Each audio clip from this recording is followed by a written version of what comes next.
I think your style of comedy is probably the most relatable comedy. Yeah, I try to be very relatable. You know what I get a lot? I get a lot of like people come up to me and they say, "Thank you for bringing my dad back to life." Like, thank you for seeing. I forgot him. I felt like he was here right now, and I get that. And I'm like, because you know why? Because the comedians like Fluffy and George Lopez did that for me when I was a kid, and I would watch that. I was like, oh, I'm not the only one going through this. But then when you go with someone that knows what he's doing, like as a comedian that's been writing and knows his craft, you're never gonna beat those type of laughs. Like the funniest motherfuckers is the guy that shows up to a comedy club with no camera. He's the funniest motherfucker there because he's trying to create a craft. He's trying to create a fucking set. But those motherfuckers lack that drive of like hustle and grind. That's why they're not famous.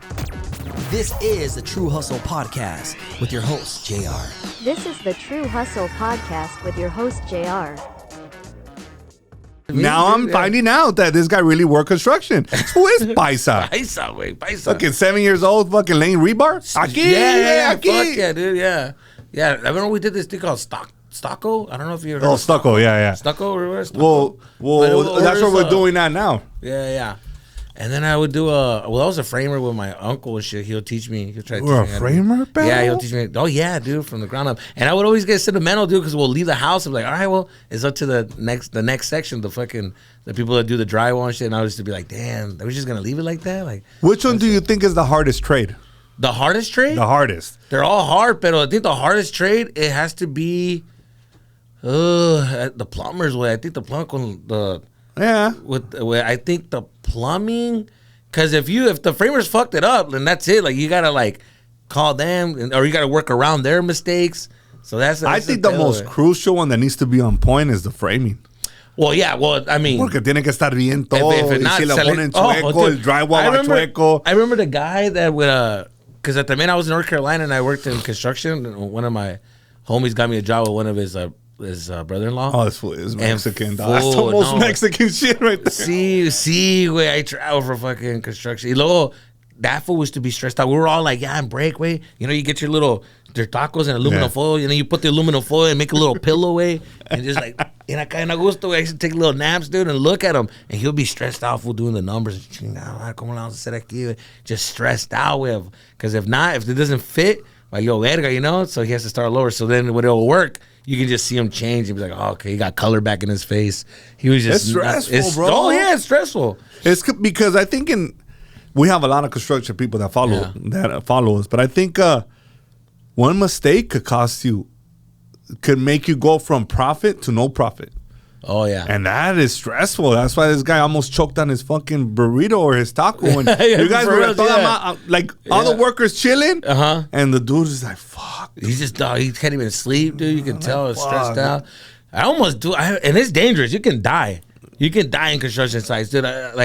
People don't understand how the roofers who can die. And because when I worked in North Carolina, we were supposed to wear a rope, like a little harness.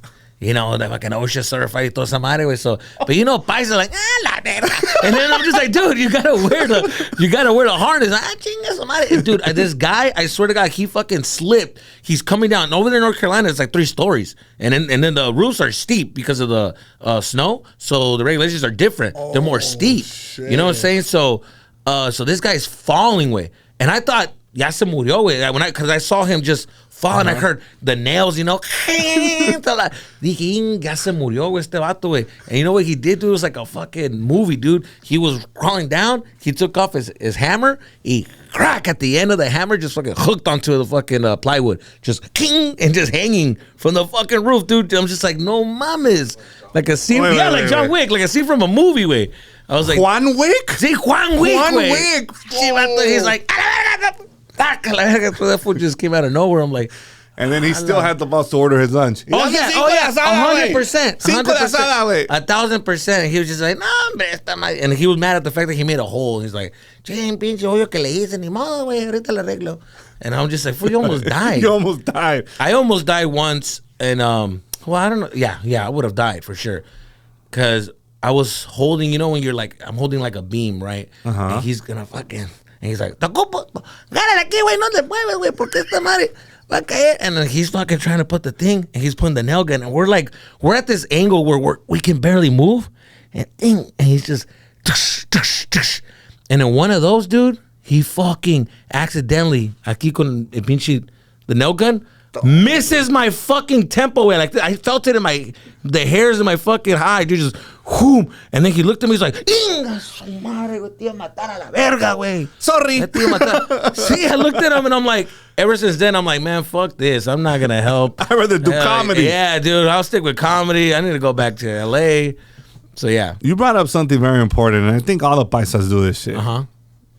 You know, there's protocol that you have to follow, right? Like, if you're in a fucking roof, ponte el pinche, el harness, or whatever that shit is called. Yeah. Now, a lot of people that do quartz and quartzite countertops are encountering a lot of health and respiratory problems. Really? So why? now it's the dust and all that? Or what do paisas do? They were wearing masks. Yeah. And then they'll make fun of you if you wear the mask. They're like, hey, chicote. Ay, my lungs. You know, la mama, well, you got to protect yourself, dude. And now, people are really, really, it's becoming something serious. Oh, that shit came good, out, man. boy, if it comes out in the news. Sí, güey, no, ahora it's true. But it's like, dude, just stop making fun of people. Just put on the fucking mask, protect yourself, y todos happy. Oh, no, I can see it because I walk by construction sites and I see them putting hasta fucking crema para el sol, güey. Fucking, back then, you couldn't put no fucking sunscreen. They make fun of you had sunscreen on. Mira este bichijoto. Ay, no quiero ser prieto. No se quiero quemar. Because anda rosado. Like, you know, and it's true, though. They need to fucking take care of themselves, which I think I'm glad that they are. Good. You know, like, dude, even when I go into, especially because we're doing our new spot, when there's dust, bro, I feel it. Oh, okay, yeah. I'm like, oh, fuck, I start sneezing, and all of a sudden, my allergies, mamona. See? You know what I'm saying? They would make fun of me. That's the worst. Like, don't you feel less of a man when you walk into a construction site? I'm like, and you're complaining about something, and they're just like... But I always make it a joke. I'm like, pues estoy bien narizón, güey, no hay pedo. I take double. Yeah, you gotta make fun of yourself in order to win, So in order to win, and they're like, oh, sí, mi chivato narizón. I'm like, you know? Oh, dude, that's so But then funny. I'm like, fuck, these fools do it every fucking day. Oh, yeah. You see, now I'm starting to see more masks. So that's good. No, that is good, yeah. So we're fucking progressing, dog. That's a good thing, dude. That's a good thing. And I'm glad that you pick comedy, fool. Because you're fucking funny, dog. Thanks, fool. Like, that's just too dangerous, fool. Oh, if there was a fucking...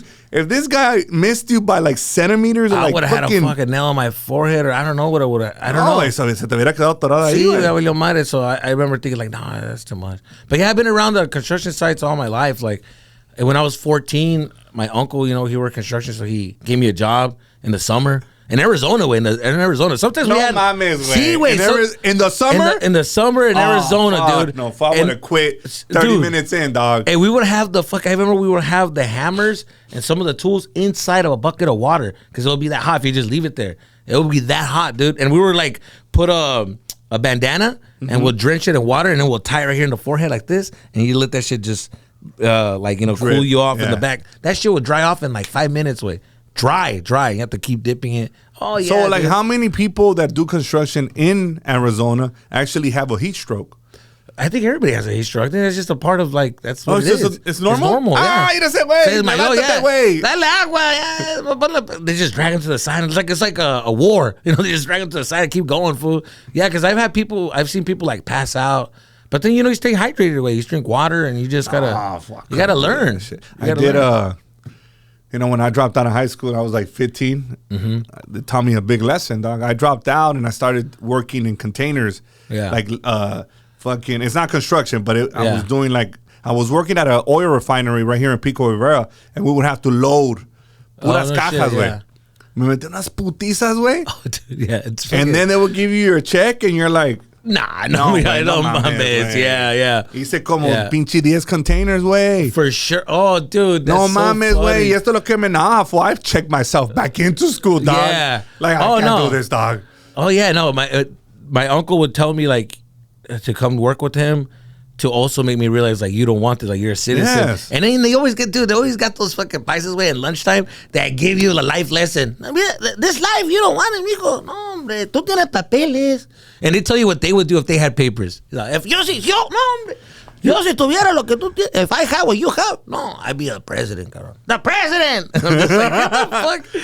All of a sudden, they will be everything, like everything you can't be. That happened to me. Oh, for real? And I'm never going to forget that moment. Oh, for real? And it worked for you. Damn, you're the one that listened. He fucking listened. He's like, you're right. You know But let me tell you. I should take advantage. So we would finish early. Don't judge me for this shit, guys. So I was like 15 and we would finish early. Uh-huh. So we could, go get some fucking 40 ounces. There it you know what I'm saying? So we'll finish early. Íbamos todo. Yeah, the fuck. I was 15, dog. These fools were like 40. Yeah, fool, you were drinking the Mexican ibuprofen with. Hey, let's go to Lumar Bodies real quick. And then we're fucking drinking. And then this fool, he's sitting down and he's like, ¿Qué estás haciendo aquí, cabrón? I'm like, pues trabajando, güey, como tú. He's like, pero mírame, güey. Ocupas más. He told me, he's like, yo valgo verga, cabrón. Mira, esta es mi vida. Cabrón, tú tienes todo por delante. Tú eres americano, cabrón. Play the sad music. He's throwing up on himself. Fuck, yeah. This fool, it was bad. Yeah? And then I'm looking at him and he's like, cabrón, estudia, haz algo con tu vida, cabrón. Like, this was like, and I'm drinking my shit like, damn. Like, damn, for the next week, I quit, dog. Yeah, that is not eye-opening. No mames. If that doesn't change your life, for reals, yeah. I don't know what will. 1,000%, dude. So it's crazy that you brought that up. I never said this story, but that's true story, but that's real. That really happened. And it kind of worked for me, too, because I looked at it and I was like, man, you're right. Like, we're over here taking advantage. That's why I couldn't be a gangster, fool. There's no part of me that could have been a gangster. Because I'm like, yo, are people demanding? Fool is like, come on. That's what I trip out about some gangsters when I see them, dude. Like, I'm like, bro, like, I was tripping out. I was on stage and these fucking gangsters, like, little cholitos started heckling me. And I'm like, compitas, like, I looked at them and I was like, so your family crossed the border, sacrificed their life for you to do this? Like this? Oh, no, you didn't. No, it's like when you think about it, you're like, like as you're an adult, you start growing, you start learning how tough life is. And you look at these and I'm like, really? Like, did they? Like, that was the game plan? Like, you want to just be that. Like, what the fuck are we doing here? Like, come on, fool, don't mind me, way. You want to just. I have that moment a lot. Yeah, so that's what tripped me out because I'm like, yo. I think it comes with maturity and you getting older and you having to pay taxes. Yeah, like for sure. That thing happens. You're like, what the fuck? I just trip out because they're like crossing the border, risking it, and when they're crossing, they're looking at America like, my son's gonna be a doctor. He's gonna own businesses. Y anda just cholito, way, just like in and out of prison. Like, no mames, way. Like, what are you doing? Like, I just never understood that. But in that moment, it just hit me to really literally like a rap, like. I just looked at that and I was like, dude, that's crazy. Like, I realized that in that moment right there and then. But I think moments like that reveal on how some of the things your parents and your uncles told you make complete fucking sense. Oh, yeah, for sure. And you're probably like, damn, I remember back 27 years ago, my dad used to tell me that. Yeah. You see these motherfuckers right here? This is why he would tell me. Oh, yeah.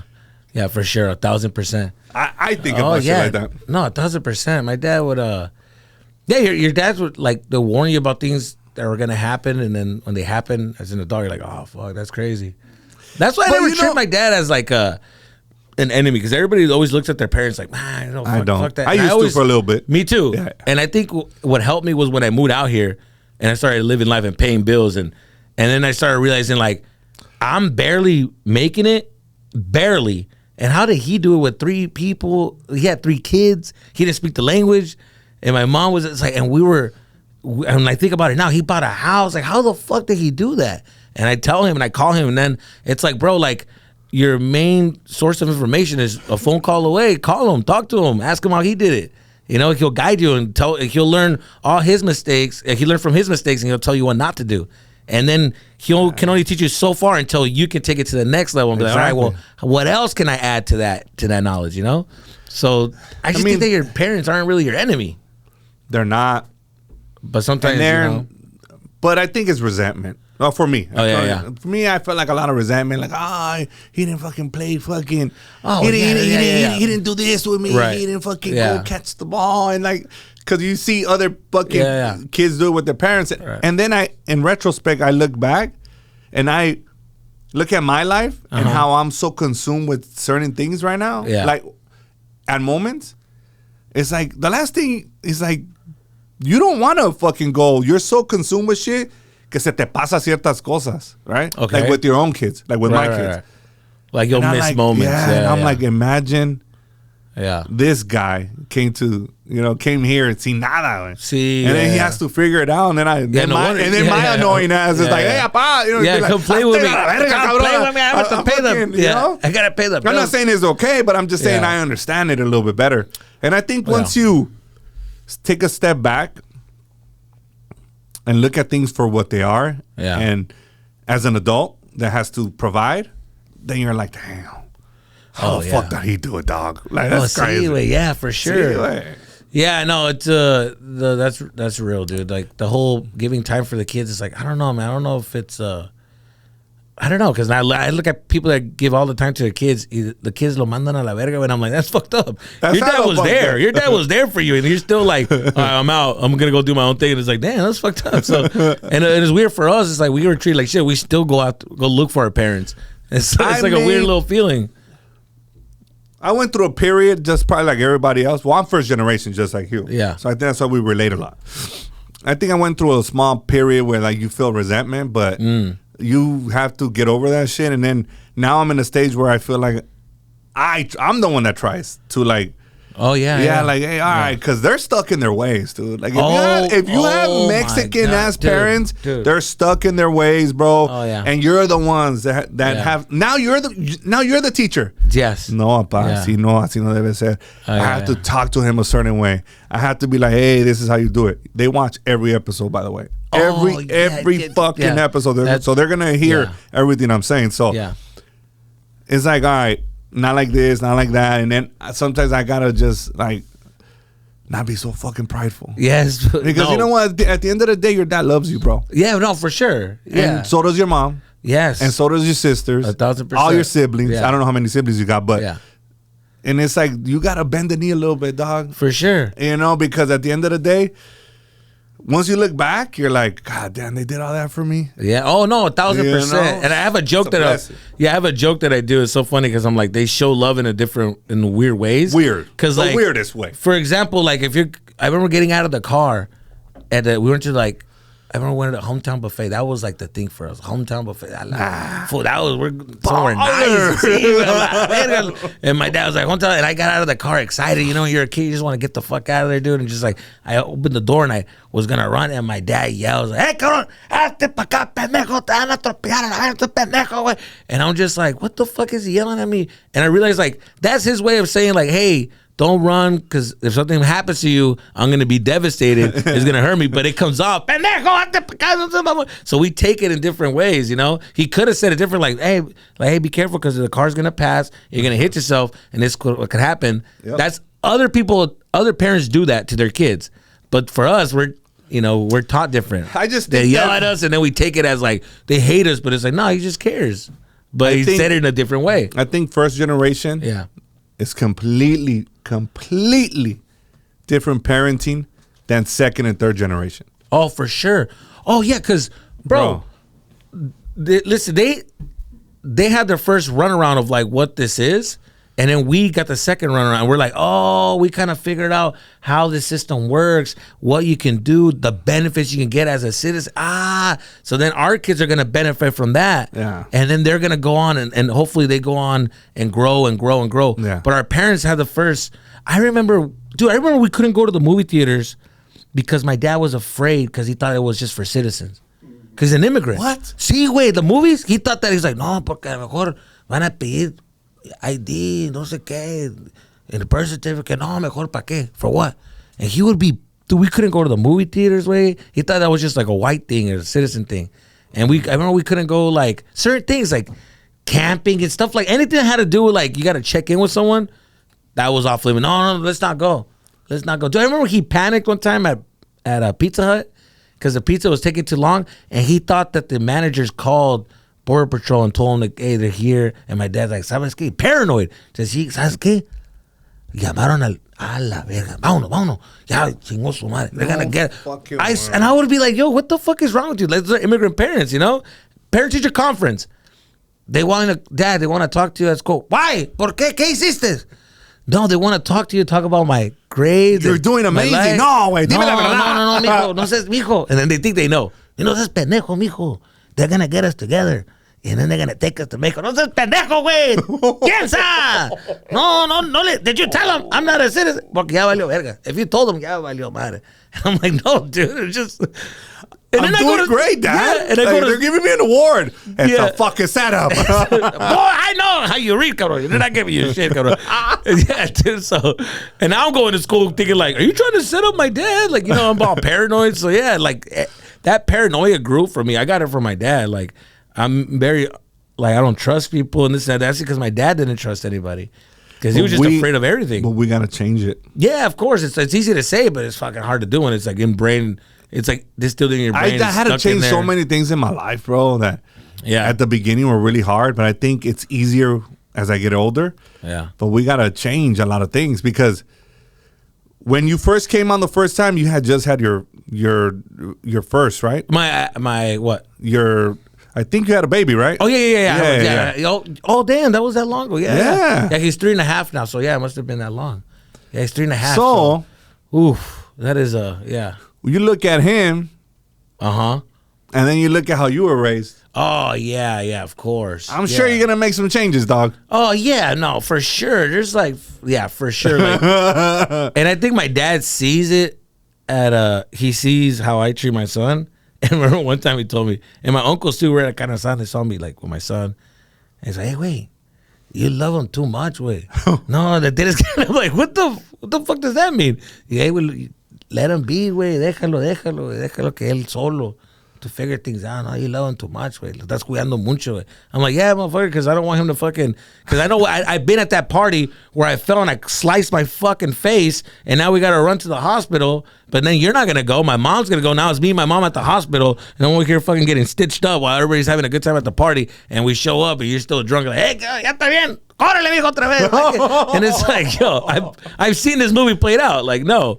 And like, they act like they were like the greatest fucking, supervisors of the kids. I'm like, get the fuck out of here. Like, I know what happens at these parties. Dads ain't going nowhere. Te caíste. Si te rompiste la madre, pues ve con tu mamá. Llévalo. Bro, the moms were the ones that had to sacrifice the time, everything. Like, the dads would just be like, hey, ¿sabes qué? I try telling my dad now, I'm just like, he never fucking... I remember I called him and I was changing my son's diapers. Like, breastfeed him next if that's what you need. And I'm like, no, it's because that's... you got to change the diaper. He never changed my diaper. And my mom's like, he never, now my mom feels like, vez. And then she starts venting, ninguna vez fue. Nunca, mijo, nunca me ha ayudado. Nunca me ha ayudado. And then my dad, my mom started venting how my dad never helped. He was never there, this and that. And then my dad was just like, he let her talk, let everybody talk. And then he hit me with a fucking gem. He's like, okay, yeah. Because I paid for everything at the house. Did you starve? Did you starve to death? Did you have everything you needed? Okay, then shut the fuck up. Hey, shut the fuck up. And I'm just like, he beat me. I'm like, yeah, you're right. Like, I don't know. He was there. Like, he was around. He was there. He raised us. He paid for all the, everything we needed. We didn't starve. So it's like, yeah, I guess if you put it that way, That's every Mexican dad. Oh, yeah, dude, yeah. Like, how do you combat? How do you even try to, like, rebuttal that shit? Like... Because I think as we get older, like our moms are, they're, well, I could only speak for my family, right? But, they're really submissive. Like, cállese.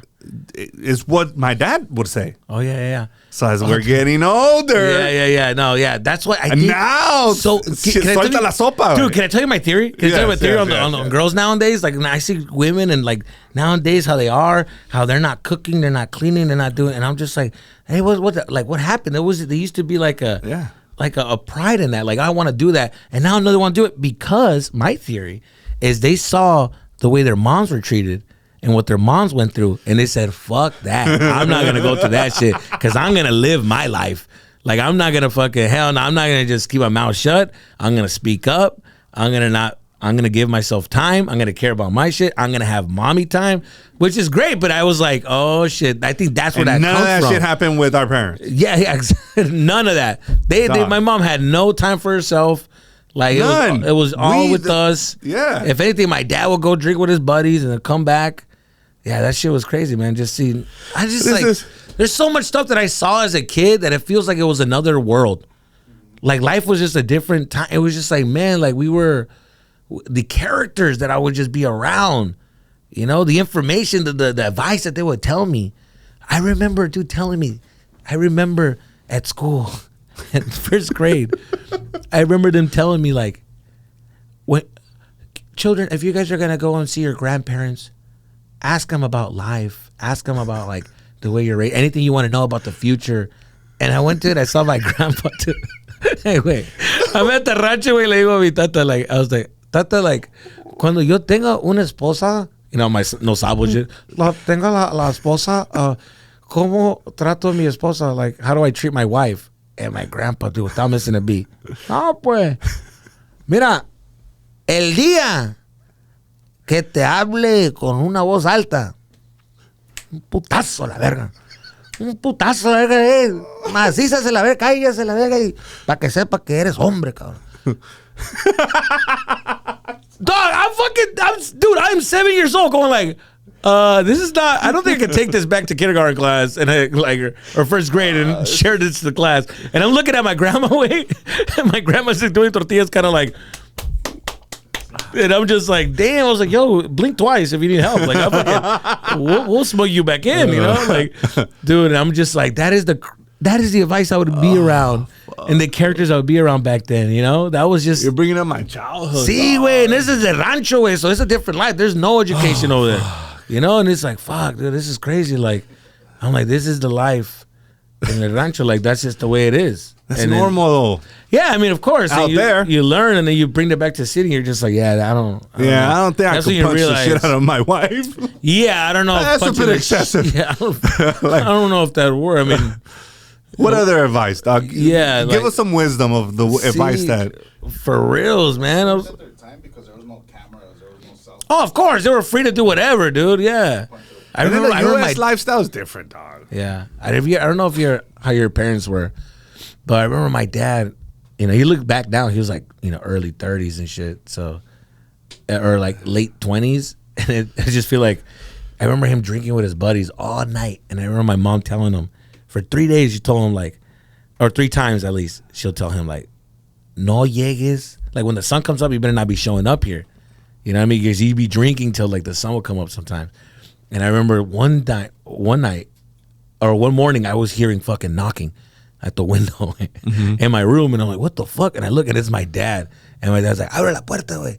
And then my mom comes running in. No le abre la puerta. And I remember she locked my dad out the house because my dad was up drinking all night with his buddy and she warned him. And I'm like, dude, so now my mom is going through every fucking window, locking it and locking the doors because she's trying to prove they're having their marriage argument, you know? But we're just kids witnessing this. And I'm just like, I'm looking at my dad, wanting to help him. But at the same time, I'm just like in the middle and I'm witnessing this.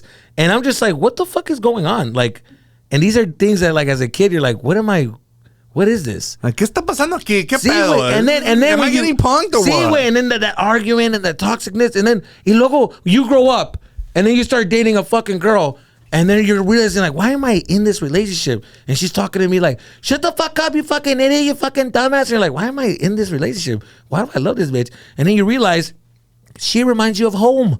You grew up with all that, so you think that shit is normal. Because your parents would talk to you like that. Hey, pendejo, hey, pendejo. And the girl's like, hey, shut the fuck up, fucking dumbass. And you're just like, I love you, bitch. Like, this is like... They normalized it. You're like, I see my dad in you. Like, you know, I see the love that my dad gave me in you. And it's like, that's why you see a lot of people in toxic relationships and you're like, oh, that's where that's coming from. Because you ever been with a good girl, when you grow up with like toxic shit like that, and then you get with a good girl and you just feel bored, way. You feel like, I just feel like she's perfect. She's not but why? enough. Yes, no. I swear to God, dude, you'll be with a girl, you're like, this is not, I feel like I need more. Like, there's more. I don't know. Like, she's perfect in every way, but you still aren't satisfied. Call me like, names. See, Make me wait, feel hit me, normal. throw something at me. Show me that you love me. You don't fucking love me, dude. Make a scene, break my window. But, you know, but that's the thing that I realized that I learned how to, like, grow out of. And I'm like, oh, that's not right. Like, I need to not think that this is normal. And this That's is a right. great fucking point, though. Oh, for sure, dude. Now that I look back at my toxic before, See, wait, you know, like it didn't spook you. Like, it didn't spook you because, like, remember that feeling that you had when you were like, you seen chaos and then you still feel like safe in a way, or you're like, or this environment you're comfortable in because you've been in this environment. Like for example, a perfect example, if you see a fucking cholo just set tripping, just going crazy, like, and you see him, you know how to be around that and be like, oh, I see what's going on here. I know how to respond to this and this and that. If we bring a white guy over, he's gonna freak out because he's never been in this environment. But we're comfortable in this environment. You can walk down some of these neighborhoods and you don't feel like, oh shit, my car. You just feel like I've seen these characters. I know what they're about. I know how to approach them. I know how to walk to them. I know how to talk to people in this environment. And these white people don't, and they freak out. So when you go to another environment like theirs, you feel like, are they staring at me? Are they looking at me? Do they think I don't belong here? And you're in your head. Mad doggy me? See, yeah, for sure. Do they want putazos? Yeah, like, are you sure you got a confirmation number? It's like, yeah. Why you think I don't have one or what? You think I'm dumb enough to not have one? Yeah. You think I don't deserve to have one or what? What's going on? It's like you get all. It's not in your environment, you know. Same thing goes with dating. I think for sure, like. I think the way you were raised and the shit that you saw, you're putting that back into your relationship, you know? That's true. So is that why you think women are toxicas? Because they experience some of... Oh, if you see a girl that's normal. I think... Now I'm fucking... Talk to my fucking boyfriend and tell him that he's a piece of shit, piece of pendejo, baboso. Oh, yeah. Because that's how they grew up and now they normalize this. So now I'm going to treat him like that because... Yeah. Because my mom did that to my dad, and that's the way we show them that we love them. Yeah, I think so. I think there's times where that's crazy. I think that they grow out of that. Eventually, they realize, like, you know what? They get tired of it, and they're just like, I don't want to be in this, and I don't want to be like this anymore. And they grow out of that. But some people just don't. Some people just stay in that environment, stay in that like mental state, and they just don't grow out of that. You know. But I do believe that it comes from like what they were seeing from the relationships around them. Because if you ever see a healthy relationship, I've been with girls that the moment I used the cuss word, they were like, oh no. And they had fucking rules, and they were like, because their dad never took them out. You know, their dad never their dad never talked to them like that. You know? And if you, that's like, for example, like now they're doing, dads nowadays, I think this is, if I had a daughter, I would be doing this. Like doing daughter and dad dates. I do those. Fool, that's genius. Because the moment some fucking raggedy ass dude, just because he's fly, he knows how to talk, and he takes you out to a whack ass date, she's gonna be like, fuck. Or like he takes you out to a nice dinner, she ain't gonna be impressed by that nice dinner. She's like, my dad I've been here. Matter of fact, I know the motherfucking cook in the back. Because my dad, we been here. I'm used to this. Oh, yeah, and you're not gonna impress me with this type of shit. And I like that shit. That sets the fucking bar way high. But as dads, we have to set the bar up real high. I think it's perfect. I agree, and I've said that before. I think it's perfect. They deserve the You best. have to, yes. If you want to be around my daughter, which I feel like she's the best, be the best. But there's some girls that don't. That's why. Because it's like, no, mama, because they never had that. And You're saying the guy that your daughter dates has to be better than you? For sure. If you're going to be with my daughter, no. I think so. Like what I'm saying. Yeah. Okay, yes. But what I'm saying is I'm programming my daughter to have high standards. Oh, yeah, That's what I'm doing. And I think I don't, and herself, she's going to have those high standards and be like, well, I got to date somebody that's either at my dad's level or better. Yeah. Which you always want to shoot for better. But now you set that standard up because they're not going to be easily impressed by certain things. Like, I always try to do things with my daughter that leaves her like, is normalizing certain things. Oh, I love that. Sweets. I'll take them to a suite. Dude, I love to that. the Laker game. Boom. I'll go here. I'll go there. Yeah. Oh, you want that? My daughter loves steak. I don't know why. I don't, but son, fuck. Yeah, dude. Filet mignon? Oh my God. And I'm like, what the fuck? Come with you? But I don't say nothing. Yeah. Like $90. Jesus. Damn, girl. All right, baby girl. All right, but princess. I don't say nothing. Yeah, I get it. And I'll have her tell the host or the, like whoever's helping us out, like, hey, how do you want it cooked? Yeah. Because how many fucking Mexicans well done. go to a restaurant and they ask you, how do you want your steak cooked? Good. I want it. Just make it good. Very good. I like it good. That happened to me, dog. Oh, for sure. You don't know. You're not a steak guy. I didn't know. Like, you're not a steak guy. Well, I grew up eating carne asada, güey. Oh, I grew up Mexican. Oh, yeah. So the first time that I went out with friends, I was fucking humiliated because they were like, how do you want your steak cooked? Good. I didn't know it was medium. There was medium rare, well done. I didn't know that you don't order steak Yeah. Well done. Yeah, when I did my special, my HBO special, we were in New York and they gave us like a steak dinner, and my dad was there. You know, I took him over there. So then we ordered him like a ribeye, and he was like, "Hey, wait!" And he wouldn't eat it. Like, he wasn't eating it yet. And he was looking around, and he's waiting, and I'm like, "What is he waiting for?" He's like, "Las tortillas." And I'm like, "No, they don't. Not gonna give you tortillas. Like, this is just steak. You gotta eat the steak. Nomás la carne." And then he fucking opened it. Yeah, it was red. He's like, "Ta madre que la cocina, güey." And I'm like, "Dude, that's not how this works." So yeah, so he had to learn too. And You I'm know just why? like, oh. Because we Yeah. carne Carne asada, asada, la van a For pinche, sure. it's like fucking hasta quemada, güey. Oh yeah, for sure. Yeah. Like, no, steak is different, dog. Yeah, I'm a So steak guy. I went through that. I'm a steak guy. Yeah. Yeah? I learned from like people that, like, I worked in restaurants, you know, and I came over here. So then You have experience. I have experience. Oh, Yeah, and then they güey. fucking teach you like, hey, ¿sabes qué? Like, this is what you're supposed to eat, and they showed you a difference. Like, it's like this and like that, like the difference on the meat. So then, the quality. what I'm is like, the all right. best? What do you recommend if somebody's gonna order a steak? Like, Okay, what is for the best- Mexicans, for Mexicans, Do you want to invest in real estate but have no idea where to start? Go ahead and send us a text or give us a call at 323-352-7946 and let's discuss what's the best option for you. Now let's get back to the episode, baby. I think that if you go to a steakhouse, so you want to be like, as like a paisa, right? Yeah. Their starter, it should be New York steak, because New York steak is more of a steak, more of a carne. It has a carne taste. Ribeye is more fattening and buttery, and it's more like for people that love steak, who've been around steak, it's just more like it has better taste. It's nicer. It's softer.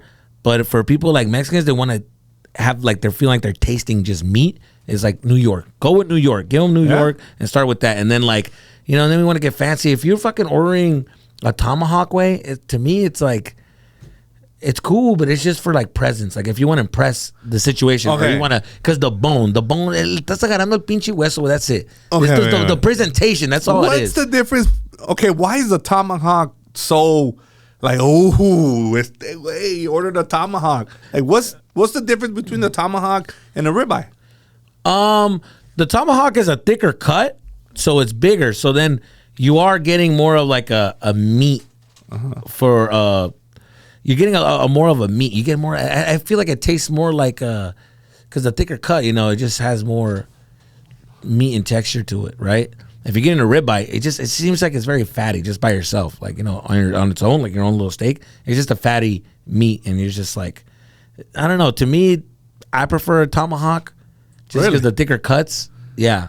My man's weigh $180. Oh, fool? yeah, for sure. But I make the tomahawk at my house. Órale, güey. Yeah, if I go to a restaurant, fool, listen, I need to fucking be a comedian. if dog. I go to This a is restaurant, way, I do fucking ribeye, and I don't do no tomahawk at a restaurant because it's pointless. If people that fucking cook steaks know that that's just a waste of money. It's like, this is a waste. Like, that's dumb. So whoever orders like in the actual restaurant is like a tomahawk, like, no mames, way. It's cool, but it's like, It just I looks guess. cool, and then they do the little salt thing. Dude, it's like it's just get the It's all fucking, show. It's all show. If you get a tomahawk, it's all show. It's all so people can look at it. It looks cool. The bone looks fucking sick. Pero yeah, okay. Like, but if you're on a date or something, it's like, just get a fucking little ribeye, and then get Tranquilón, And if you güey. get a girl, if you're going on a date and you're trying to like impress like the girl, get yourself. You get the ribeye and she gets the filet mignon. The reason why the filet mignon is for the girl is because it's such a softer fucking meat. It's soft. It's so soft. And it's just for the Buttery. girl. It's just buttery, soft, and it tastes good. The texture's good. There's no nerves. There's nothing that she's gonna be like, there's nothing she's gonna spit out. Because you get that rubbery end of a fucking nerve or something. You're like, and it gets a little awkward. You gotta spit it out. That is perfect. You can eat it all the way through because it's just a soft, tender meat. It's perfect for a girl. Just give it to a girl if you want to impress her. And she's going to walk out feeling like, oh, that was good. That was great. My steak was perfect. So if a guy orders a filet Oh, mignon, my joder. Hey.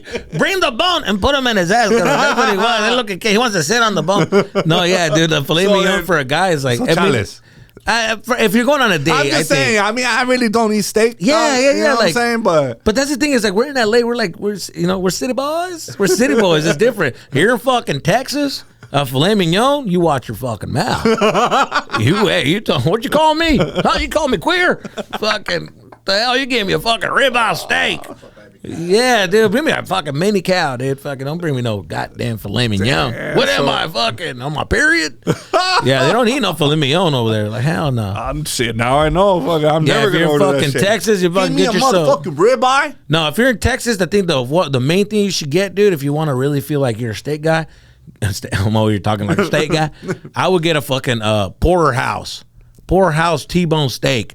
So porterhouse is fucking, it's, you know, you've seen it, right? Just like a fucking, the cut, it's like a T. Yeah. So you get one side, it's like filet mignon, and the other side is New York. And that's what it is. You're getting two meats in one. And they're, and the porterhouse is different because the filet mignon is wider. So you get more of a filet mignon. A T-bone, you get a little bit of filet mignon. But porterhouse, you get, the whole thing looks even. It's even amount of meat. So that's the difference. So yeah. That, I think you get more of a bang for your buck. Anyways, every time I go to little Texas, steak talk. By the way, I love Texas, dog. Oh, you love Texas? Really? Like if it won't happen, I will never leave California. Yeah. But if I would consider, probably Texas would probably be where I would want to go. Okay. Why Texas? I don't know. Like I've been to a lot of other states, but Texas is, I think, well, first of all, I love the food. I love the communities. Every time I go, they're super clean, super spacious, and you know. But I've been to Dallas, Fort Worth. They don't look at that as Texas. Like they don't. Dallas, to me, I feel like you're talking about like Houston and all that. I'm talking about, you got to get into Texas. You got to get to fucking South Texas. I've been to San Antonio. I've been to the fancy parts, I guess. Yeah, I guess so. That's why I really like they consider fucking Austin and Dallas like the fancy little. Really? Well, I like Dallas a lot. I like Dallas too. I like Dallas. Yeah, but when I go over there, the people tell me like, Dallas, man, ain't no fucking. They gotta go down to Texas. You gotta go like the fucking like Houston. They consider that like Houston. Yeah. Paso's more desert though. That thing about Paso is like fuck. It's like it's like a child that they forgot about in the fucking corner. No mama's way. But the only thing McAllen, I go to a little McAllen, Texas. Eagle Pass. See with Brownsville. What is it? Brownsville, Texas. Yeah. By the border. What's it called? Eagle Pass is the border, a little city, right? Hey, if nobody wants to close down the borders more than the fucking cities that are on the border. I can imagine the mamadas that they see. Yeah, so I say that all the mamadas that they see, because you would think that they're like, oh no, they're like, I open the thing, they're like, close that motherfucker, and that's a Mexican talking like that. Close that motherfucking border. Because they see a lot of shit. Because they come in, and they're fucking in the desert, and they're like, they'll take your clothes, they'll take whatever you have like laying around. Whatever they can get to like make it to the next stop. So they're stealing a lot of shit. Yeah. Dude, I've been in Arizona. I remember me tocó because I would do construction in Arizona, and I remember we will run into immigrants like coming, and we're like giving water and shit. So that was fucking crazy to see. I remember working, and then. Pero como? It's just desert, so they just cross the desert? I mean, you're working. I would have to see. Okay, so it's not like, so check it. It's like this, right? Tucson, where I'm from, it's kind of a small town. So you're building in the outskirts. Okay. So the outskirts of so the town is growing. So the outskirt neighborhoods, like it's like if you go to the fucking, I don't know if the IE was back in the 90s, right? When it was barely, when it was just Rancho Cucamonga. So you would like before start. The crackheads. Yes, exactly. Yeah. So then you start seeing the growing, right? The little like neighborhoods that are growing and shit. So that's what we were work on, those type of neighborhoods. I was in the outskirts. So then you'll see motherfuckers pass by the desert. So I'm in the south of Tucson, and I'm seeing these guys coming in from the desert and just like blow the, just like dark and see where you're like fuck, and then and then you'll see him like if you're at a carniceria way, and you'll see him in the corner. He just got here. You see the water jug. You know your people. You're like, oh la vega. My dad had a soft spot for all those fools. He has a soft spot for every time you see an immigrant, he'll just because he did it. Because they went through it. So he just, hey, compa, like, he tells them what to do.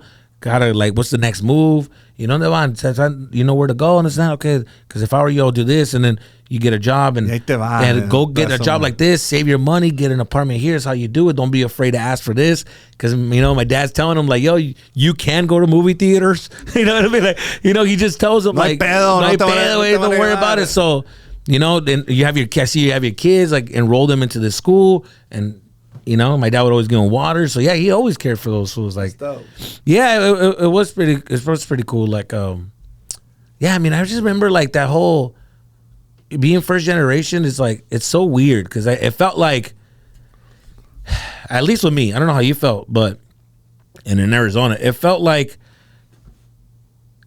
Let me see how I'll dumb it down. It's probably a stupid ass analogy, but it's like I was allowed in the club, but my parents couldn't come in, and and like it was hard for me to enjoy being in the club, and then like looking at them outside, and I'm like, but they can't come here and enjoy this, and it felt like that growing up. It felt like they weren't allowed because of the language barrier too, or just because exactly like because they were raised rancho style, and now you're in the city. Exactly. Like for example, I think so. I think that's a fair. Yeah. For example, well, for us, yes. at least I see it that way. Yeah. I mean, I just noticed that I'm just like, damn. Like, did you struggle with the food? Like this is what I mean. That first generation, my mom cooked every single day. Home cooked meals. Yeah. So some of the Chicanos that I went to school with, I would trip out when I would go to their house, and they'll be like, oh, and I'll be like, oh, we're gonna have like dinner. You want some? And I'm like, no, like none of that. Look, the fact that I just saw your mom pull it out of the microwave, I'm good. Like I just didn't understand that. I'm like, fool, no mom is like, how is they? And I would go to like the way that I went to school was like my middle school, like my elementary school was in the hood where I grew up in my neighborhood. That was like with the hood kids and all that, right? And then, which it wasn't really, it was like there were sections of hood and there was like parents who worked. We were mixing like the parents with work and with hood kids. Okay. You know, I'm talking about hood kids like their dad is in and out of jail. Their mom's never around. Shit, with the business. Yeah, with the fucking, hey, like generations of fucking, third generations, but they're cholos. And it's like, I've been and grew up and mixed with like parents that would work. Like kids, when they get out of school, they go into their house and they lock the doors because they got to wait till both their parents come out of work to come home. That's where I grew up in that neighborhood, right? We would take care of each other. So yeah, I mean, it would just be like, so then I would go in middle school. I went to a middle school that it was shared with white people. Now I'm getting to see a different. Only sandwich. Dude. Dude, you. I remember in lunch they'll have tuna sandwiches. I'll take a tuna sandwich. A tuna sandwich. Who the fuck? The fuck is that? Look at extra mayonnaise. Oh my goodness! Like, what the fuck? So we were mixed in with like hood kids and white kids and I'm talking about like white kids with their parents were living in nice neighborhoods and like, dude, it was like very nice. Because I remember I would go to their house and I'll be like tripping out. I'm like, damn, like y'all motherfuckers are living like this. This is crazy. Y'all got pool. Everyone has a pool. Let's go to Chad's house. He's got a bigger pool. We went to fucking Chad's house, bigger pool. Dude, let's go to James' house. He's got an internet in his fucking computer. We go to his house. La verga, güey. Like, I got to see how they were living, and I'm like, damn, this is crazy, fool. Like, and then you would go back and be like, yeah, dude. I remember I would these fools were downloading music from the internet, way. And I'm over here fucking hearing it on the radio, pressing record on the boombox, you know, recording on the tape. Just like, yo, check that. You get a little bit of the intro. People ain't gonna know. None of that shit. You would have recorded and flip it and record it again. Yeah, dude, you get the intro. You're waiting for your song to come on. You're like, fuck. Well, that's my song. Hey, press it, Return to the Mac. Wait, fucking crew. Return to the Mac. You'll get the glimpse of it. But then, hey, when you get the radio, like 98.3. And then you get the turn on the Mac. So you're like, fuck. So you're trying to like get it to where just the song way.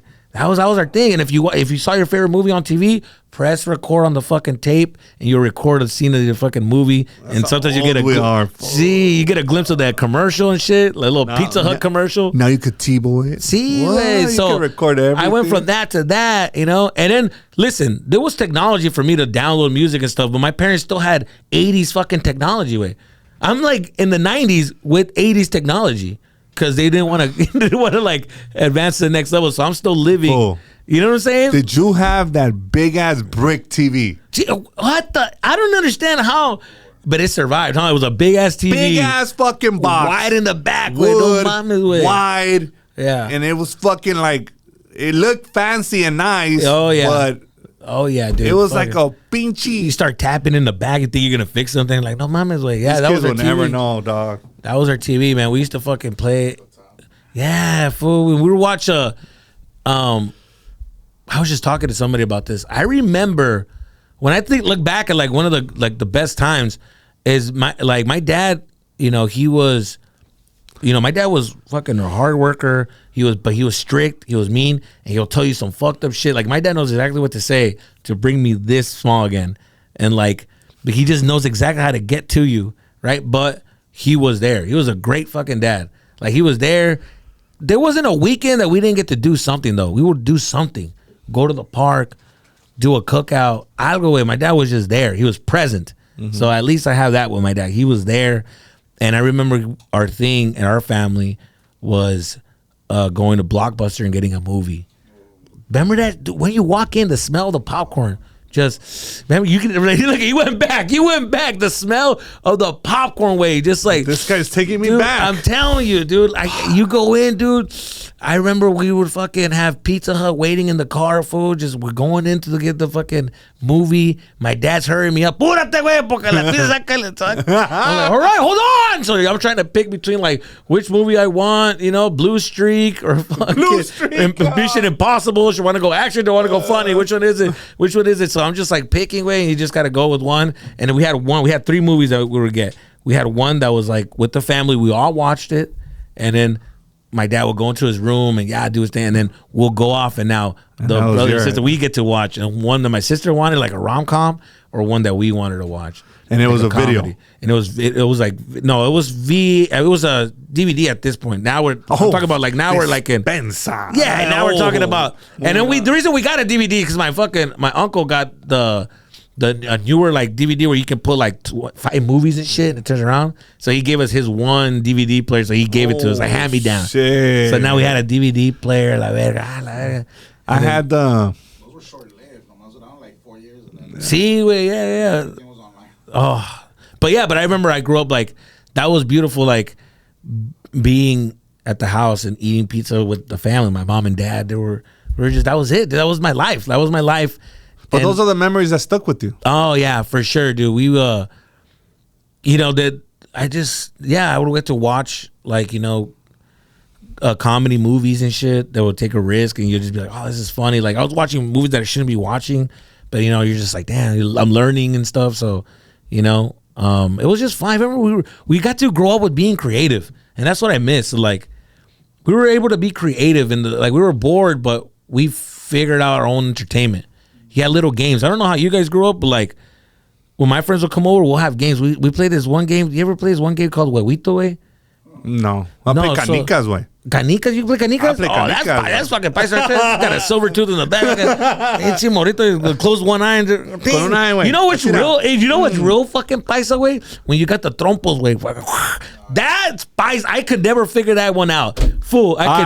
You're going to certify me paisa. No. Fool, yo bailaba los trompos, güey. No shit, I was dude. good at that. Did you do that one shit? Yeah, you did that one shit when it's in your hand.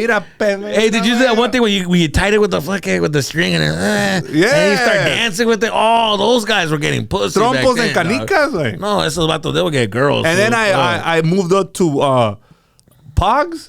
Oh, los tazos? My dad beat the shit out of me because I lost all my Pogs. Because my cousin Lalo, what's up, fool? No shit, he dude. beat me and he took out my Pogs. Oh, yeah. And then my dad fucking gets there he's like, because I slept over, and then he's like, ¿Dónde están tus pinches estas que gasté tanto dinero? No, pues, me ganaron. Pues me las ganó Lalo. Dude. And he starts fucking me up right there. That's hilarious, Hijo de tu puta madre. Por pendejo. And my uncle comes out, he's like, cálmate. You know, like, cálmate. Lalo, dáselas para atrás. And I'm like, no, las perdió. Yeah, like, dude. super bad. Why you beat me up? Fool? Yeah. Like, that's a true story, dog. That's fucking, hey, dude. You got to learn how to fucking, you got to step it up, dude. Perdió. Dude, es hombre. Yeah, the tazos I'm were. 6. Es hombre. Like, es hombre. Va a perder, like. You got to know pain. In the early 2000s, they had those tazos back with the chicks. Yeah, but I remember I would play that in Mexico. Not really in United States. Like I wouldn't play it when I come here, but in Mexico. But one game that I did pick up was called Huevitos. I don't know if you guys ever played it, but so the way it was is that you'll make. Look how crazy this game is, dude. So you'll make 3 holes. Everybody gets to, like, if it's all 3 of us, right? We go in the backyard and you make 3 holes. Okay. You just make 3 holes like that on the ground. Big enough and like deep enough to where like a ball can fit. Okay. You get a tennis ball and then you stand behind a line and then. Those 3 sets of holes. I put a J right there for Jesus, and then for you, JR, whatever, and then we just, G or whatever it is, and then you get to pick who you're gonna throw it to. So you roll it, and it'll roll to yours, and it lands on yours. Like, oh fuck! So then you gotta put a fucking. So when it lands on yours, you gotta run and get this fucking ball, and we're gonna run to the fence. So now we're taking off to the fence, and you're getting the ball, and you gotta hit one of us. And if you hit us, whoever you hit gets an egg, gets a little rock, and we call it a huevito, inside the hole.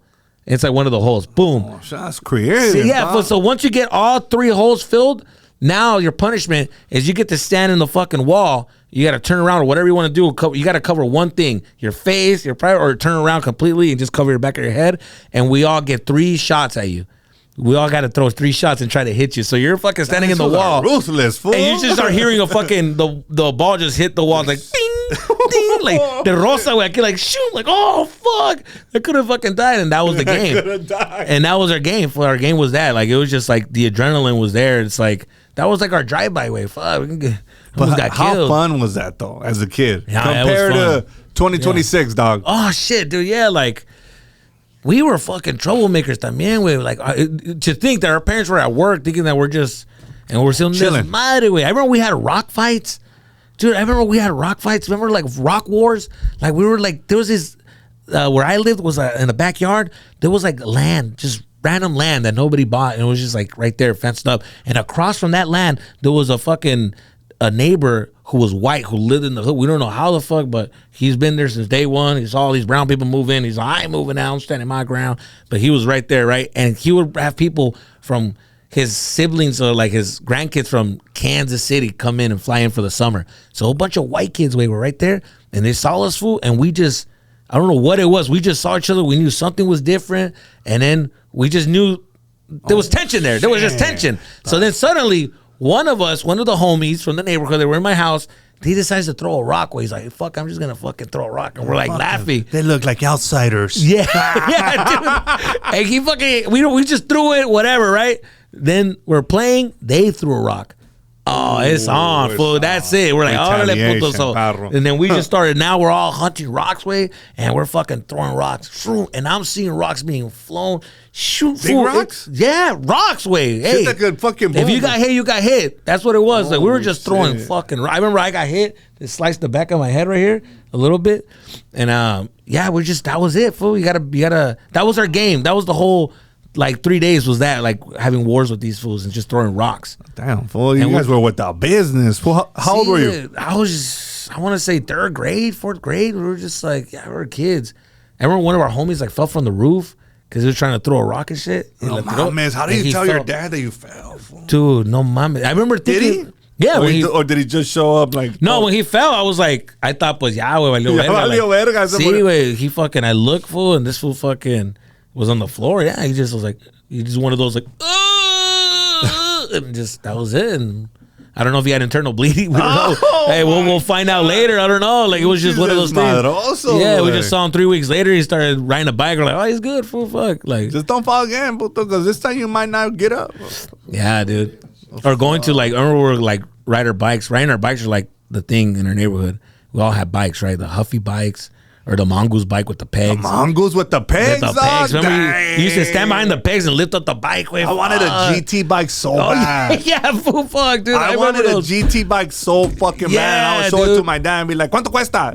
This much. Yeah, dude. Like, yeah, and you have to go to another neighborhood and find somebody that has one and then fucking jack his ass and then repaint the fucking bike. Wait, because the GT had the GT logo on the back. Yes, 100%. So I wanted one so bad. Yeah, we were riding those. Gracias, apa. Yeah, I know, not getting it from me. Thank you. Fuck, dude, I remember my dad have a bit that I do about. I remember like wanted that bike, GT bike, give me the GT bike, and my dad. The thing is that they know how to, dude. They know how to negotiate to get something else. He'll be at the store, be like, "Mira, cabrón, mira." He would always pick the non-brands, right? Like, mira, güey, you want the GT, pero mira esta, it's called Lightning. Non-brand way. Or Walmart just fucking Lightning. He's like, Lightning, wait, what's faster? GT or Lightning? I was like, fuck. He fucking mind fucked me. And he's like, tienes razón, apa. You're right. I want the Lightning. Okay, the Lightning. And this shit will break in a week. Like, ah, damn it. Remember like when you were riding your bike and the chain kept falling out? Like, fuck, you gotta. Those were hold the on. lightnings, fool. Yeah, for They weren't the sure. GTs, fool. Yeah, they would just We got fall, the dude. fucking shit from La Segunda, güey. See, No mames, güey. wait, you knew you got a cheap bike because when the handlebars just started Fucking doing went this, forward? that was it. Because Not then the you GTs, dog. spent your whole day just fucking moving that little thing. Hold on, wait for me, fucking. You gotta fucking move them in the middle. Damn, that was it. I wanted a GT bike so I wanted it pretty bad, dog. That yeah, sucks. man. We'll just be searching for pools and apartments and shit just to jump in. Dude, we would break into the condos. Oh, the condos, yeah, on yeah. Seville engaged. Yeah. People are gonna know where. Yeah. Like, there was a condos that had a fucking big ass pool. So during the summer, me and like two of my homies would be like, "Oh, let's go swimming." But where, dude? The condos, perro. yeah. We'll fucking jump the fence until the ones they called the cops on us like, "Do you guys live here?" Because we looked all like, Oh, like, man. And then we were like, Oh, yeah, my cousin lives right there. And they're like, I'm gonna And swing. you're always mean to the fucking adults. Yeah. Fucking stupid bitch. Shut the fuck up. Yeah, dude, that was. Yeah, man. I try to take those memories and those ideas back on stage and kind of remind people what it used to be like, or just kind of like, you know. And I think it takes us out of like what's going on now, and you just like it's like a good refresher. I think when they come to my shows, they're like, I think- "Oh man, you brought me back. I didn't think about that." I think your style of comedy is probably the most relatable comedy. Yeah, I try to be very relatable. Full. That's my like when you talk about like us sleeping and the at parties chairs. and Yeah. I mean, which first generation Mexican American did not experience that? Oh, I mean, Bro, I could guarantee you that for sure. 99.9% experienced that. I did. Oh yeah, dude. Oh, we wouldn't leave. And you would hate when you like, hey, apá, vámonos. Estás pendejo, güey. Ven, duérmete allá, güey. Yeah, for sure. Like kids had no say of anything. Nowadays, Nah, a kid yawns. All right, we're gonna go. He's tired. Oh, he's tired. No, fuck no. He wait. Aguántate until I'm done. I've been working all fucking year.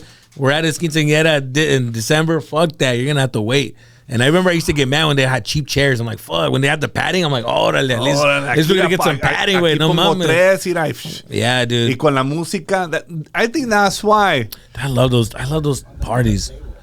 Yeah, underneath the table, it's just And that's you know? why I think, like when my neighbors have loud music, Yeah. I sleep so good, dog. Yeah, you don't mind it. Yeah. Because my wife, she didn't grow up that way. Oh yeah. So, you know, neither did my and girl, she's yeah. like, they're playing music. I'm like, they're playing the bangers, though. It's the fucking súbele. Súbele, Yeah. güey. And I fall asleep. And she's like, Oh man, those fucking what? Yeah. You know, and I'm Why like, would well, this shit is dope. we should call the cops? And I'm like, no, they're playing the bangers. Yeah, no. I don't know. Like those parties, dude, growing up was like, man, They were I the remember best, bro. They were the best, but they were also like you got everything in one. It just felt like it felt like its own little an ecosystem in a way. Like those parties, like you're gonna leave like more wiser. You're gonna leave learning something. You find out something, like you just grow up. You Why? leave Because those your parties. drunk deal starts giving you fucking life Yeah, advice. And exactly. You he's like, start- no, amigo, yeah. cuando yo tenía 8 años, Exactly. güey. estaba trabajando, mijo. Mírame las manos. Yeah, dude. Like, what, tío? You find out your sí, dad, yeah. Mira, mi papá me metía unas putizas, pero me valía mal porque yo sé que me quería. Hey, wait, when they And, then we're gonna, and you're like, What? tío, ¿por qué no le hablaste al DPSS? ¿El qué? No. Soy immigrant, cabrón. And I remember, and they always complain about their dad, your grandpa, right? Yeah. Like, "No, mi papá, no, he had another family, he never gave us money. Bien culero, güey." You look and you see your grandpa todo bien shriveled up. Güey. It's hard to believe. You're like, he's all fucking, all religious. Vaya con Dios, mijo. Vaya con Dios. Like, that motherfucker, he got no bitches. That fool's fucking all whack. No, pero cuando estaba joven era un Yeah, pinche. yeah, puta madre. So I just remember like being at the party long enough to where like my dad fighting with my uncles, and I'm like, oh shit. It went from like everybody's having a good time. But now my dad's fighting, and I'm like, there's different oh, levels shit. of drunk. That's why. Oh yeah, well It's yeah. like but if you stay in the party long enough, yeah, that's what I'm saying. Like, it's gonna. I mean, at Listen, 3 bro. in the morning, va a haber pedos, güey. like I get invited to kid parties now from Yeah. like non-Mexican friends, and it's like there's an itinerary. Oh It's like yeah, you yeah, get yeah. here at 12 for little Aiden. Yes. Okay, at 2 we're gonna do this. At 3 we're gonna do this, and everybody goes home at 6. Oh yeah, of course. Yeah.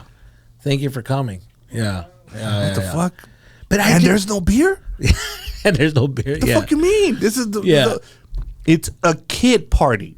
Yes. Not a fucking Mexican party where and I can't. It took a while for me to be like, ¿Cómo que el pinche party se acaba a las 6? All proper and shit. You know, like what the fuck? Yeah. Well, I feel like it's a little opposite now. I feel like there's a lot more Mexicans because a lot more Mexicans are making money now, and they're starting to have like nicer, fancier, organized parties. But then you're still inviting the people that don't know how to behave in these nicer, organized parties. You know what I mean? Like you're always gonna have the tíos and the tías and the cousins que cagan el palo, que están cagando el palo. Fuck. Or that one cousin who decides at their party to be like, everybody's having a good time. You turn around and you just see him cry. De chiquito, me mandaron la verga. You're like, dude, right now is not the time. It's a baptism. You know what I mean? Like, relax. Go settle that shit another time. And that's why I don't like mariachi playing at family parties. Mariachi, no, hombre, yeah. Because everybody starts crying, dog. Like, me acuerdo. Esta canción. And I'm like, dog, why are you fucking up the mood right now, dog? Everybody's happy. Like, cheer up. Like, yeah, you get that one tía like, tu tío Humberto le cantaba. He loved this song. I'm like, oh, fuck. Now you made her cry. Now all she's going to do is talk about him. Like, damn. Which one are the shows that you grew up watching? The shows? Like the Mexican shows that you remembered watching with your mom.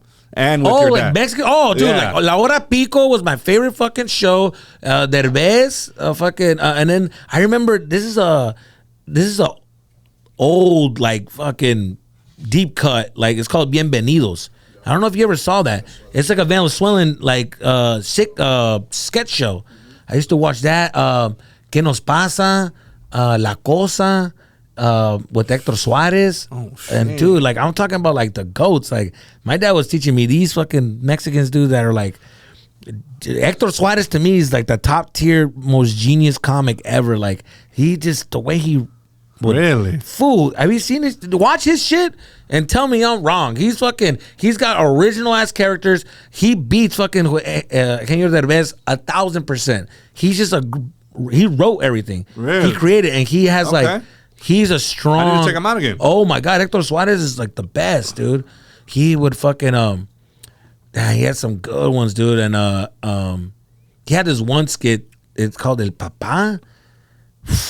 Man, that was when I saw that one. I was like, oh, this is what I grew up. This is how I grew up. These characters are what I grew up. That's my life. Fool, you're writing being a fucking angry, but he exaggerated the fact that the children are all like in fear of the dad, and the dad will come in and he'll make a noise, and everybody was like, ah. And it was funny because he exaggerated, but in the end of the day, that's what our parents were like. Like it was like that. Dude. Let me tell you something, dog. Yeah. I feared my dad. Oh yeah, more than getting in trouble with the police. Oh, for sure, 1,000%. Like there was times where I was, but I got into some problems, in my teens. In back of my mind, I was like, man, fuck this. Yes, yeah.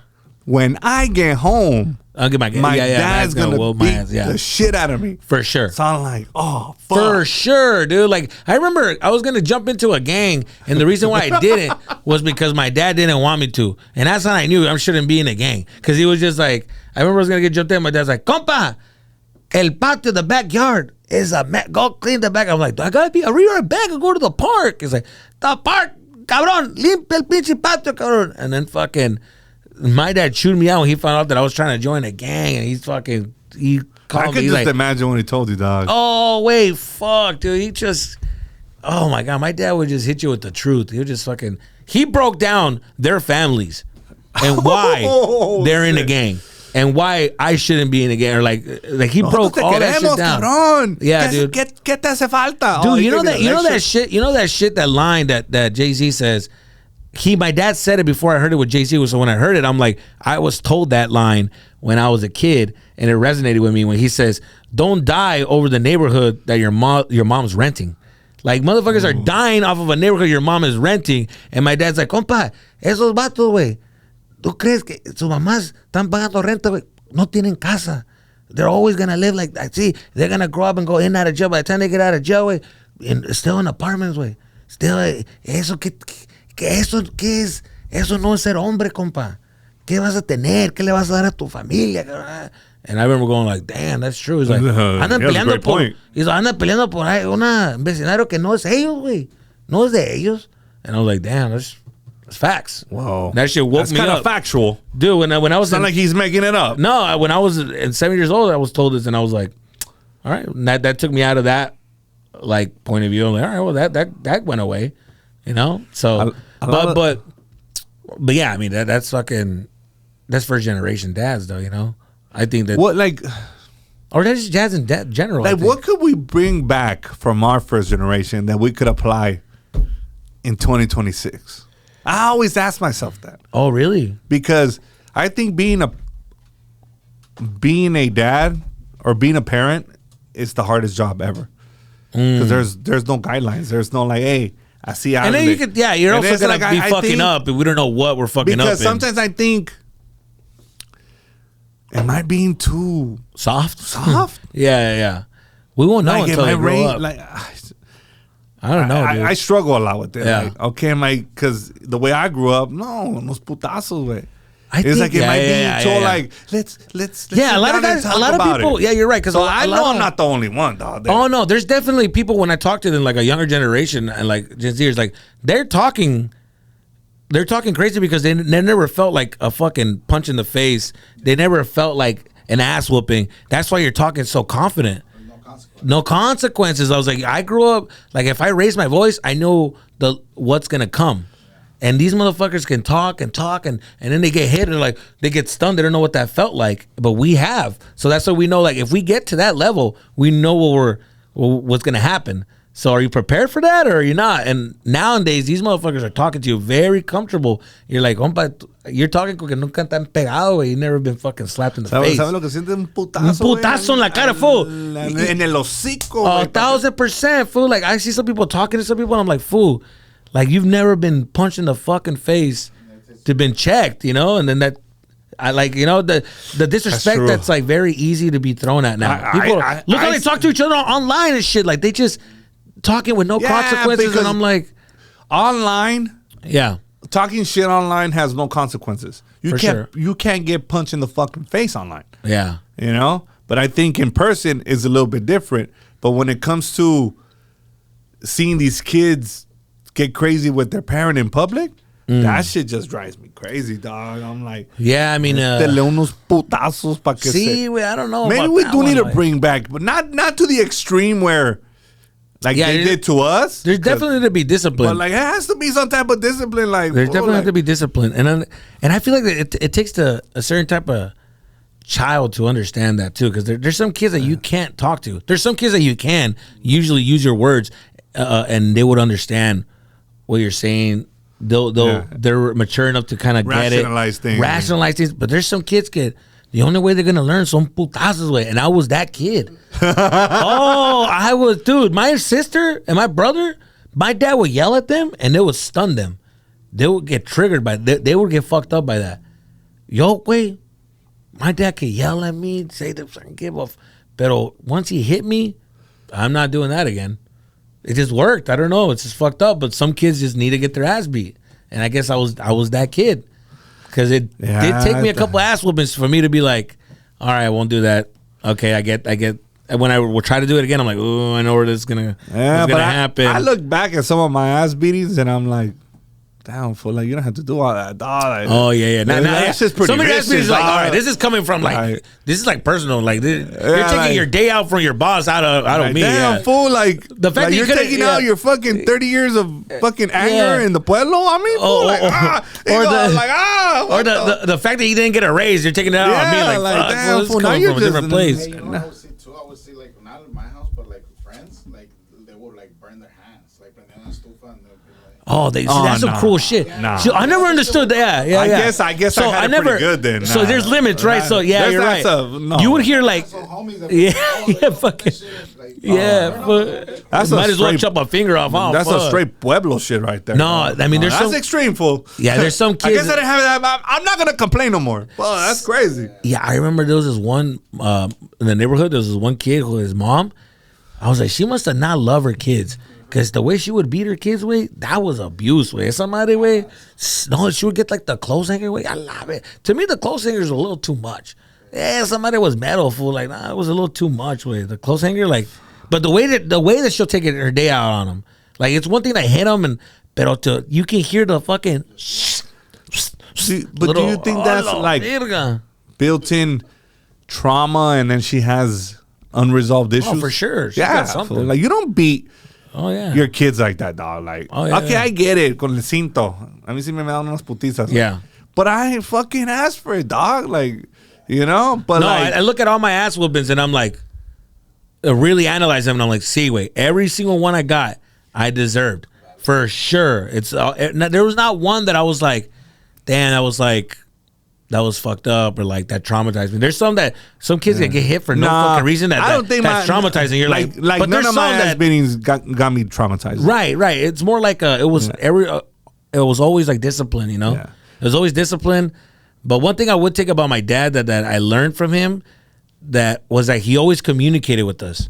He always talked to us. Really? He always used his words. And my dad was, dude, my dad. Oh, shit. My dad would, no way. Dude, he would communicate.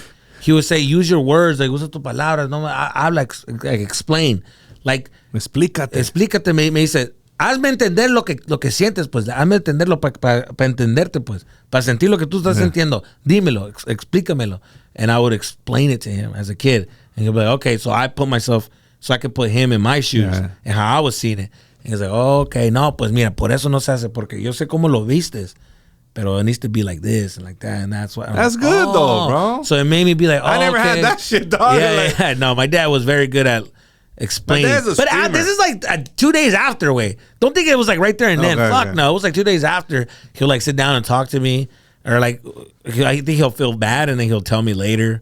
But you know. But why do Mexican dads always feel that they could solve any issue with food? Like, after they beat your ass, vamos a comer, we're gonna te metí una putiza, cabrón, pero te la merecías, cabrón. Yeah. And they won't say sorry. Yeah. But 4 hours later, ven a comer. Vamos a comer. Dude, you're like, agarré McDonald's. Sí, güey. Un Happy Meal para que te pongas happy, güey. You're fucking over there just like. Y te agarré extra. That's their, I'm sorry for beating the thing that you wanted. Wait, you just fucked me up. You almost killed me. Like, yeah, I remember when we. Okay. Yeah. And then, like, as a kid, gracias, papá. Fuck yeah, dude. It was worth the ass beating. Like, yeah, you had to, crazy, dude, you're at the dinner table crying and just like and just eating your food and just my dad's like, come bien. Okay. You're just eating. Your brothers and sisters are laughing at you like, oh, fuck. See, did you ever run away from home? Oh, fuck yeah, fool. Like that running away from home. Oh, my God. Yeah, fuck. I remember I packed a bag. You know how many times I packed a bag, fool? I packed a bag with my toys in it. You know what my game plan was? So my game plan was that what I was going to do is I was going to go to I was going to go to Sam's Club and eat the samples of the food. That's how I was going to survive. Because I was like, oh, I would live under the bridge that the Sam's Club was at. And I would just like, every now and then when I'm hungry, I would just come out and I would go to inside the store and I would just eat the samples. And just, that's how I'll survive. That's how I'll eat. That's a good, at least you had a plan. No, but that was my plan. I was always thinking like, okay, that's what I'll do. And I think that's how I'll figure it out. But yeah, but I've always had that I was going to run away and shit like that. And my dad would always be like, vete, compadre. Pa' que sepas, cabrón. Pa' que sepas, okay, está bien, déjalo.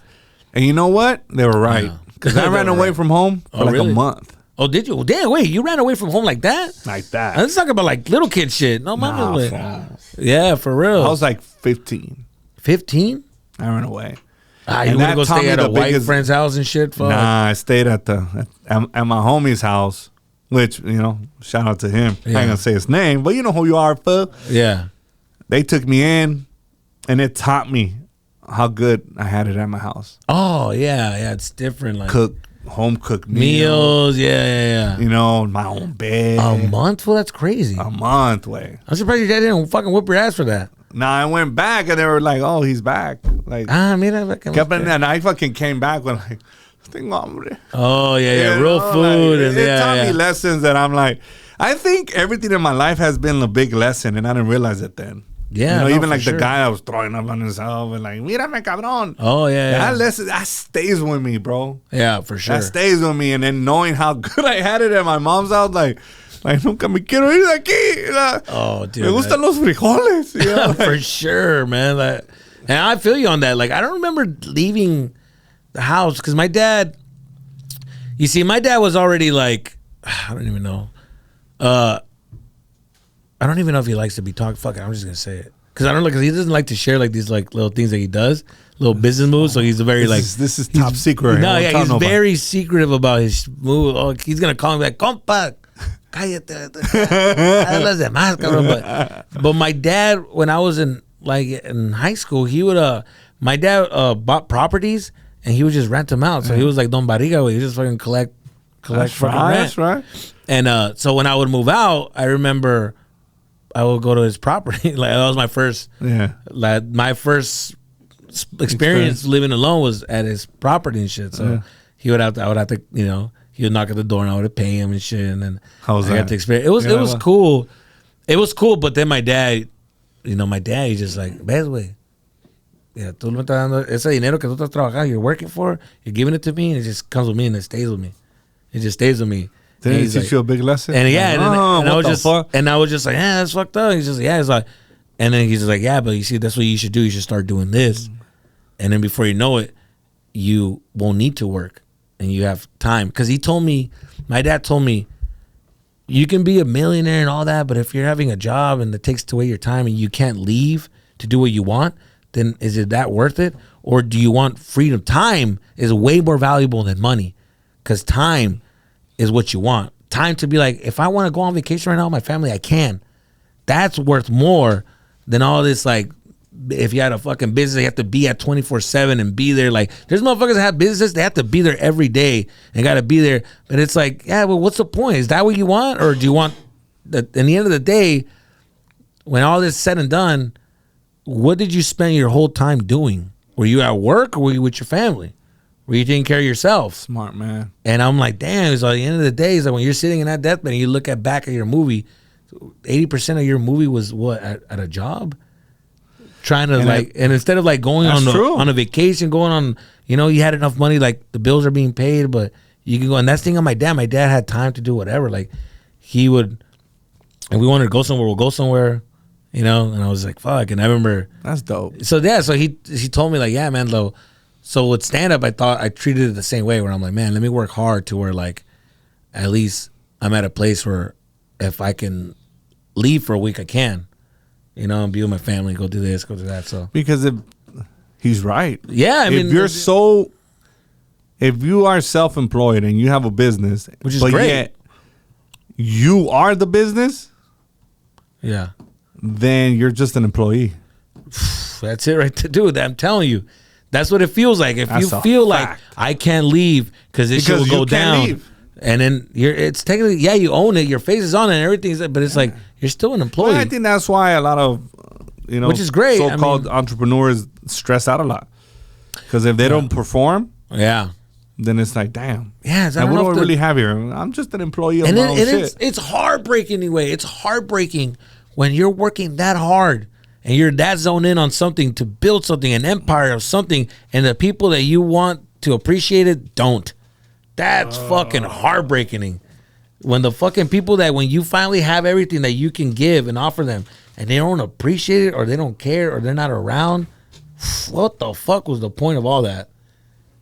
You know, your fucking kids don't give a fuck.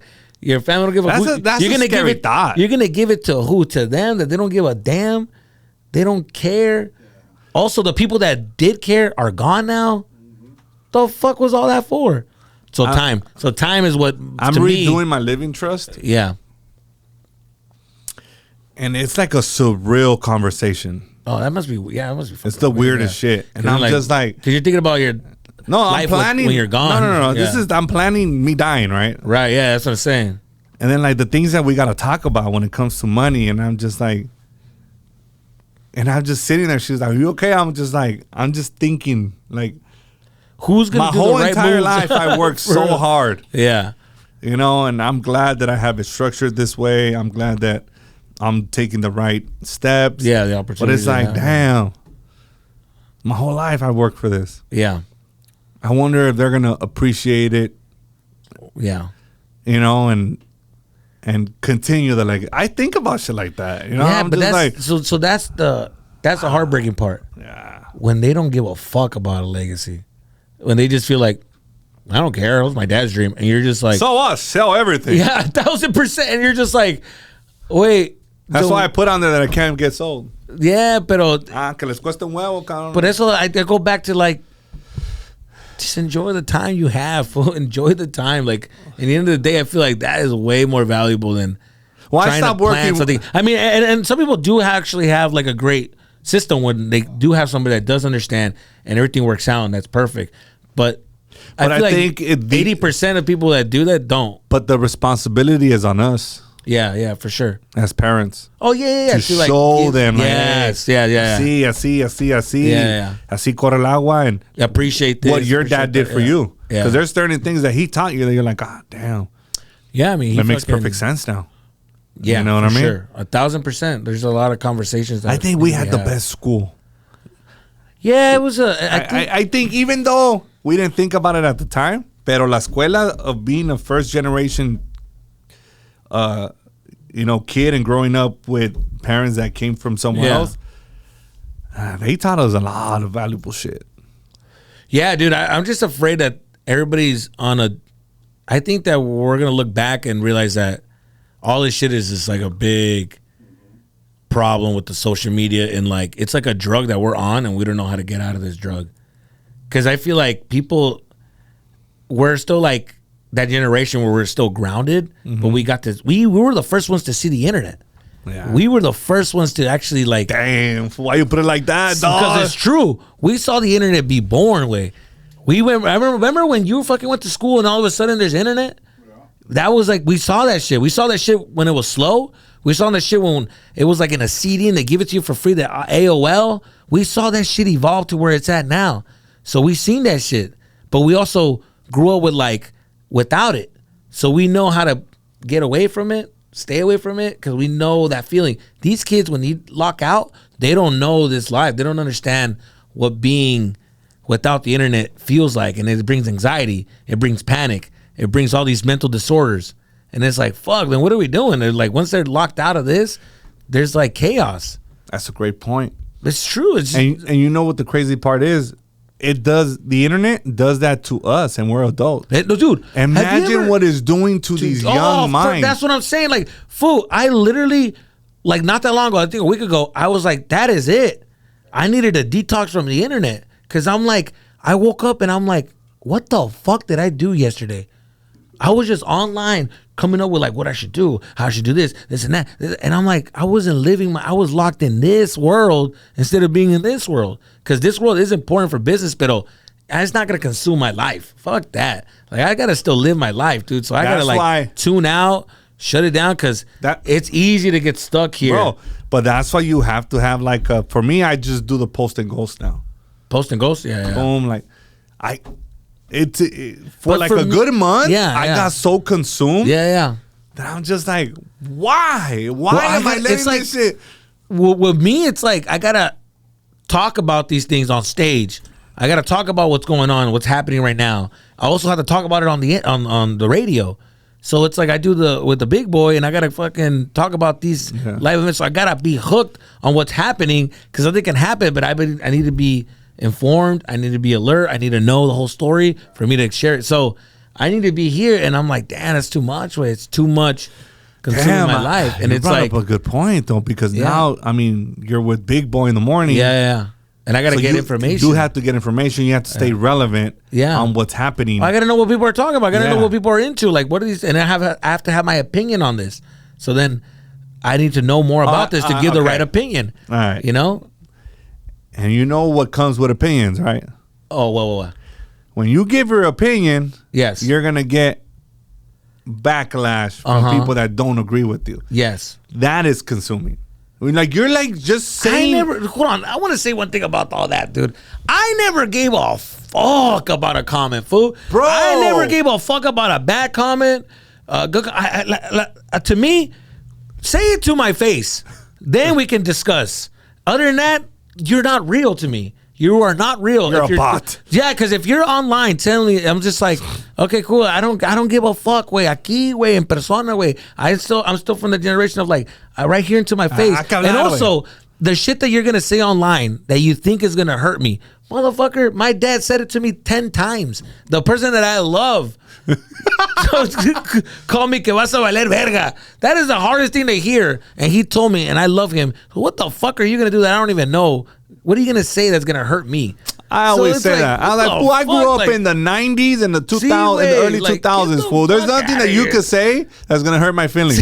I grew up with a Mexican-ass fucking dad and a Mexican-ass mom home-cooked meals every day, and the fucking man that raised me told me que iba a valer verga, güey. So chinga tu madre, So that's why I feel like anybody who's our generation and up kind of sees it that way. Yeah, like, bull, but I don't know. To me, it's like there's nothing. Like we overcame real bullies, fool. Yeah, like real, like in person, for not sure. fucking cyberbullying. Like in person, fool. Like putazos, way because you had to deal with bullies a certain way. Yeah, he said that shit. Yeah, so to me, it's like, come on, fool. Like, I don't know.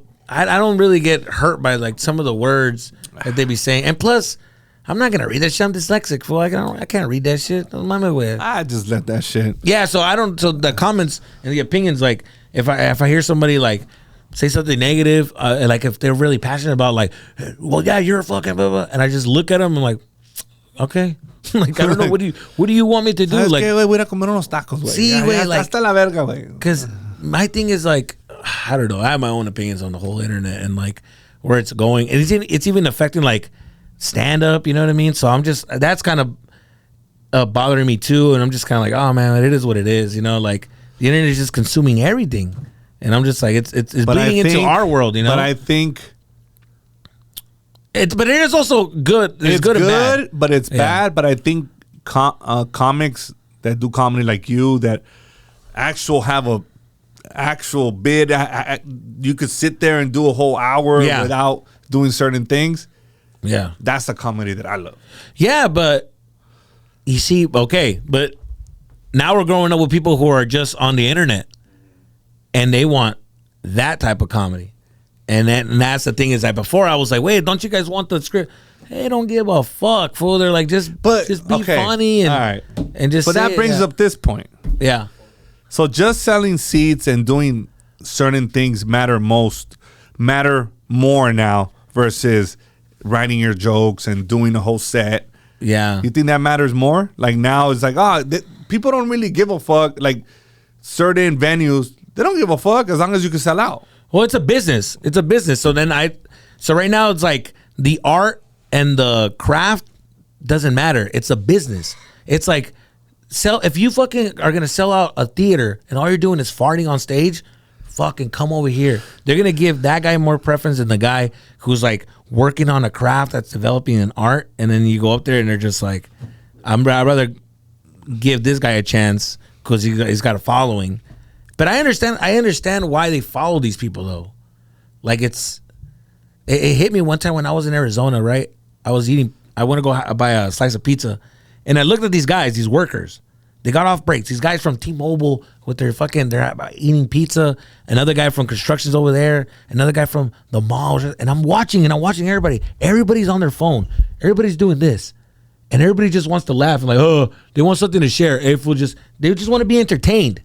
They just want a quick little entertainment and they leave. But quick 30, 40 seconds. Exactly. Snippet. Just something that's just going to catch your eye. Something that's simple and to the fucking point, and just like give me the quick little drug of laughter, and that's it. And they follow this person because they just want to keep having that little drug. So now they feel like they know this person and they fall in love with this person and this character. So when they're like, hey, I'm going to be in your town, and they show up to this town, they're like, okay, great. Anything that guy says right now is the funniest shit because I've been living with him for like months and months and months.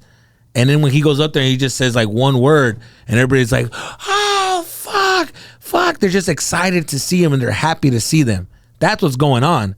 But then shit, when put it like that, yeah, when I see that, I'm like, oh, that's why. Because at the end of the day, you're like, all right, but it's not going to survive. They're not going to survive because they're not writing, and you can only see them so many times until like, all right, well, this is getting old. Like I get what you're doing, I get the information. Like this can only go for so long until you're like, all right, I'm over. I think this is all you have. You know, you're just doing this style. You know, so then I want more. And then, but when I look at it now, I'm like, the reason why it's not going down is because they're in love with this person because they fell in love with the person, and that's different. You can't take that away. You can't take away that they fall in love Once with you this. build that audience, They just love you. They just love you. Whatever you do, it's like whatever you do is fine with me. And other people that have like, when they write and they do something else, they stand out, and you're like, wait, who is that? But then you just haven't fallen in love with me because I'm not on the internet like that, and that's the difference. And but that's your fault too as a comedian. You're like, hey, entonces ponte las pilas, because that's what I've been doing. It literally made me realize, like, I'm looking at this and I'm complaining and I'm looking and I'm just like, yo, what the? But that's not. But they're not killing it. They're barely talking on stage. What's going on? And then I realized, am I going to complain or am I going to jump in the game with them? All right, I'm going to jump in the game. I'm going to do the skits. I'm going to build the audience. I'm going to make them fall in love with me. But the thing is that when they come to my shows, I actually have material. And so it's this is where you can make it work for you. Oh yeah, that's what I'm saying. Yeah, and then you can like sit there 1,000%. You can complain all you want, and you can be that comedian, but you can only complain for so much until you're like, all right, well, I'm gonna play the game too. And that's the business. So I got to jump in there with them and do the skits, and that's why you came up with that character. I came up with the character El Güero, and all, like, because the way I was doing it, so the way I was doing it, I was like, ¿sabes qué? I'm gonna do something that makes me laugh, because I try to do things that like the algorithm and what people wanted, and I'm like, fool, I'm just gonna make what this makes me laugh, and the people that I want to bring to my shows, I want them to have the same sense of humor that I have. So then that's what I did. I just threw out that Güero character and the little skits, and we just been like going hard on them, and just like but that's one of the best skits out there. Yeah, that one hit, dude, and just fucking it's been changing. But it hits because it reminds us of our uncles. Yeah, that's how they all are. Yeah, for sure. Yeah, they fucking joke around. Hey, aquí, you know, like yeah. Then when they come to the shows, they fucking love it because like I still do the accent and stuff. So I don't perform him on stage, and in the beginning that was hard because people wanted to see him on stage. They're like, oh, because that's who you. Well, because that's the thing. It's like a lot of these guys that are all the influencers that are like they have to do their character on stage because that's who they want to see, and so. And it's hard because I'm like, I don't do that. So then in the beginning, it was kind of hard to like deal with because they wanted to see him. But luckily, and thank God, is that I've been doing it for so long that my material is okay. Like they forget about the character because they're like the stories that I be telling on stage. They're like, oh, that shit was fucking. I didn't care about the character anymore, and I was able to like push him away and just keep him online, and that's it. But in the beginning, I was like, should I bring him up? I dressed up like him at the end. I'll go and like. Oh, so you did do it. Yeah, the first show was in Covina. I came out like like him at the end. I just dressed up like him, and it was like did a little shout out, make fun of people on the stage, and then I went to meet and greet, and I was doing it, and then I was like, no, I don't need this. Like, I don't need to do the character. Like, I think at the end of the show, they were just like, oh, we were so satisfied. We really didn't need it, but that's cool. But we forgot all about the character, and I noticed that the character is the driver. They're gonna boom come here, and then you're gonna give them an hour of comedy, and that's it. Yeah, exactly. But I mean, so I mean that really helped like sell tickets. 'Cause I was on HBO, I've been on TV shows, I've been on that. Nothing moved the needle like the internet. The internet moved the needle. I was on Netflix, I was on fucking HBO. Nothing. I was on those things that I never got recognized. But now I fucking every now and then I'm like, hey, fool, we gonna pay, hey, fool. So I'm like, oh shit. The internet really works. Like, it's the new like network TV. We just gotta adapt and utilize it to our advantage. Yeah, and it is what it is. I think we have to have thick skin because a lot of bullshit comes with it. Yeah. But at the end of the day, it's a business. Yeah, you need to use it to its full capacity to what works for you. Exactly. I do. No, I mean, I see you fucking put on content. We put out. I see you with the fucking let's go. Fuck, dude, that shit changed. Yeah. Listen, right now, realtors are struggling. Yeah. I mean, there's no in between right now. The market is crazy. No mames. Yeah. That's one thing I would say about fucking California. No mames. It's like, fuck, fool. Like, if you want to buy a house, get the fuck out of here. For what you're paying for and what you're getting is crazy. But the average mortgage right now is $6,000. $6,000. Yeah. What fucking, if you leave. Do you know the type of house? Tucson? I'm telling you right now, dude. You know the fucking life you're gonna have, and it's hard because you're living here for the benefits of like the weather and the comfortability and just like this is like I think that California is like, or LA, anything in California is like the best place. I travel.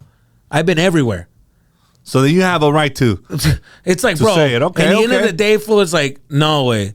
You have everything here. Everything that you're going and doing over there, you have it here. You want a mountain? You go to the fucking Big Bear. You want lakes? We got fucking lakes. What you need? You want a beach? You got a beach right there. You want some desert to go fucking take your shrooms? You got anywhere. fucking Joshua. You can go anywhere. We got anywhere. Like, we make movies here in Los Angeles that make it seem like you're in fucking Wisconsin because we have little spots that look like Wisconsin. We have little spots that look like you just have to, like, we have everything. You ever been to San Luis Obispo? Full Slow is fucking beautiful. It's like you don't think you're in California. You feel like you're in like fucking East Coast or some shit. You're like, what the fuck is it? Like, I don't know. California just has everything, dude. It sucks with the prices. Let's be honest. It's horrible, the prices bro. fucking suck. And I can understand if you were to leave because I'm like, yeah, like if you want to have a bigger house and think about your future, for sure. I always think, I'm like, can I afford my house now? I bought my house in 2014. I'm like, Yeah, exactly. Like, you know, like, I don't know. Like, Key West is the only place that it's very comfortable. I mean, it's very, it's crazy how people say like, oh yeah, I live in the back house of my parents. And that's normal. Or I live in a room with a bunch of people in that room. It's fucking crazy. I couldn't do that, dog. Fool. I mean, some people have to. I know you can, but some people have to do this. It's the only way to fucking to make it. And some people do it with their kids. You know what? I take it back. I think I could do it, but I have to have my own bathroom. Yeah, but it's like, the way there's people right now living with kids at their parents' house. Just trying to get out. Well, that's why people are building ADUs. Hey, well, that's what I'm saying. But still, like, living at their parents' house, yeah, so you still fucking. It's tough, dude. It's hard. But that's the only way to do it. And that's like normal. That's the only way to survive. It's like. No, es que los precios están cabrones. I'm even like, come on, dog. $800 for Compton? No mames, güey. See, Compton, yeah, fuck yeah. I'm like, dog. Yeah. Like, yeah, that's crazy. it's just crazy. Bro. Yeah, full of fucking. Yeah, fucking. I remember we're looking at Marietta. Where's Marietta? Fucking Temecula. A lo mejor. Even over there, I'm like, no mames. But the drive is crazy. Pero fucking it's better than fucking paying $7,000 over here. You know, like, I don't know, dude. It's like I think the drive will kill or me. $8,000. We get $1 million house. It's fucking. No, it's $1 million house is a studio. Is a studio right Yes. here? I'm like, fuck. $1 million house is not what people think. It's not. Like, you have to know, like, to live in California to be like, $1 million is just a regular 3-bedroom, 2-bath. Exactly. Go to Texas and pay $1 million. Puta, es un pinche mansion con un fucking. See, when you're paying for everything here, you're paying for all this shit, and like, I don't know, you pay for everything. Taxes are high. Taxes, somebody got to pay everything. for the homeless. See, don't get me started with the homeless talk. God damn, dude. This is crazy. Chingado, fuck, dude. No mames, way. I have a question for you. What's up? You were saying about the moving the needle. Has jumping on the radio helped you too? Like, Oh yeah, for sure. Like, you know, like Big Boy. Yeah, Big Boy is like, you know, I think he's the voice of LA. Like, everywhere he goes, it's like, it's fucking Big Boy. We grew up with him. You know, I remember watching this shit on YouTube. I remember being on. I'm on the radio and I'm watching him, and I just can't believe I'm watching him. Like, You know what I mean? like we're like coworkers. Oh no, yeah, like fool, this it's is crazy. I trip out, and then the knowledge, and there's a reason why he is Exactly. Big Boy, because when he's so fucking the knowledge, the talent, no, not to como dicen los kids, the glaze him, not to fucking be glazing him, but like, I just. Well, I'm about to drop a reel. I kind of glazed him. So I glazed him. Yeah. I give him like he's the voice of man. He raised a lot of us, dog. And there will never be another Big Boy, dog. Oh, for sure. Bro. But wait, I just as a person, he's just fucking like. It's hard to explain, but he's just like the realest person I've ever met. Like Really? And people that I meet, like famous people and stuff, he's like the realest. He's just real. Like, he's just real. Like, I'm like, fucking just. Really? That's dope. Yeah, he's just real. Like, he's real. He tells you he how is it who he is, and then like he knows what he's got. He knows what he's around, and he knows what he's doing. But he's still him. Like, you still see how he was raised and who he was, and it's still in him. And you're like, oh shit, this was not gonna change that. Like, nothing is gonna impress him like that. That he knows where he came from. He knows where he's at, and he's never gonna change. And I'm like, damn, I can see that in him. I'm like, fuck, that fool's fucking real. Like, he'll do little things that I'm just like, fool, you shouldn't be doing this shit. You're a fucking big boy. And he's like, man, like he doesn't, you know what I mean? He doesn't believe all that hype, and I love that about him. I think that's what keeps him grounded. Yeah, you need to be grounded sometimes, even if you're at that magnitude. Like, you know, 10 toes on the floor, like.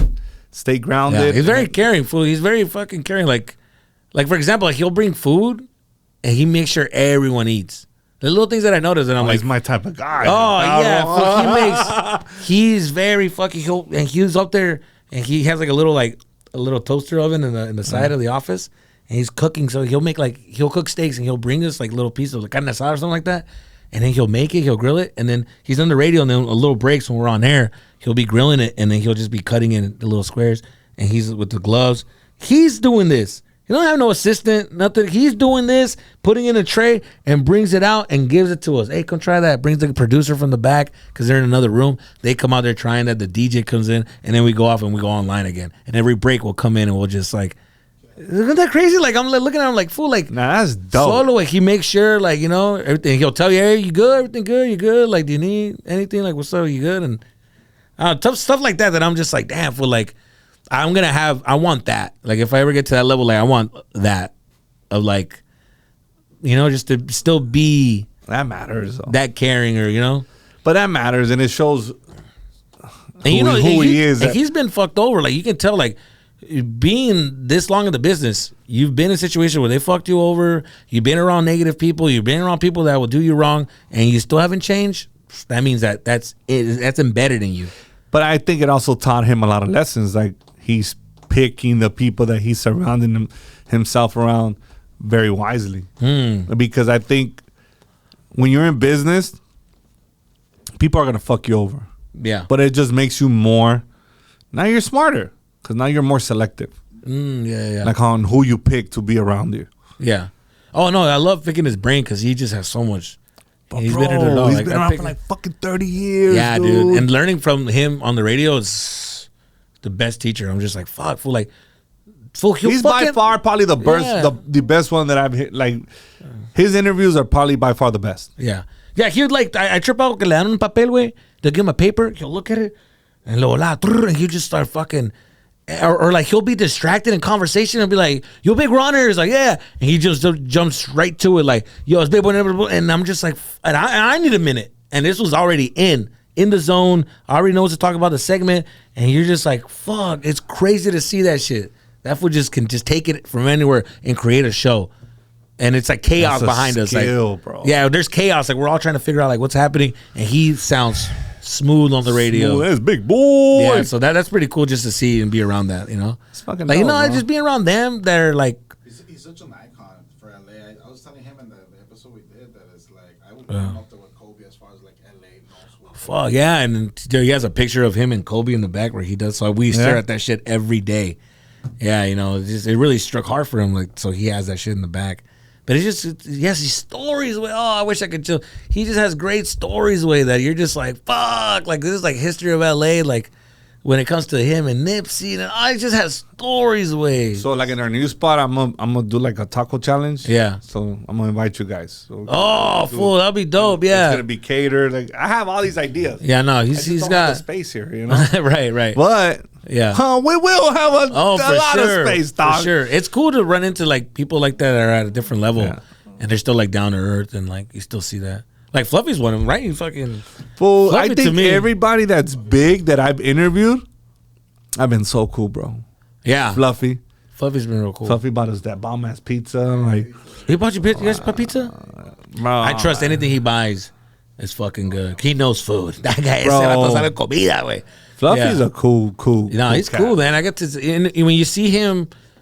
That's one thing I got nervous when I started working with him. Like, I got really nervous because I'm like, damn, and I think he gets nervous too. Like when you have people around, because now they're gonna not only see you as a comedian, but you get to see a little glimpse of like who he is in his personal life. Yes, and so you got to be careful who you bring around that. So I was just kind of nervous. I'm like, I don't know. I would hate to see a different side that I'm like, oh, that sucks. I thought it was gonna be still cool. You know what? And he was. That's crazy because I think the same. Yeah. Because like sometimes we hold people in like we have them up here. Yeah. It's like I don't want to get disappointed and meet you. Yeah. And then like see you out of your element and see who you are personally. Yeah. And it's like you start talking shit to the help or your assistant or to your cook.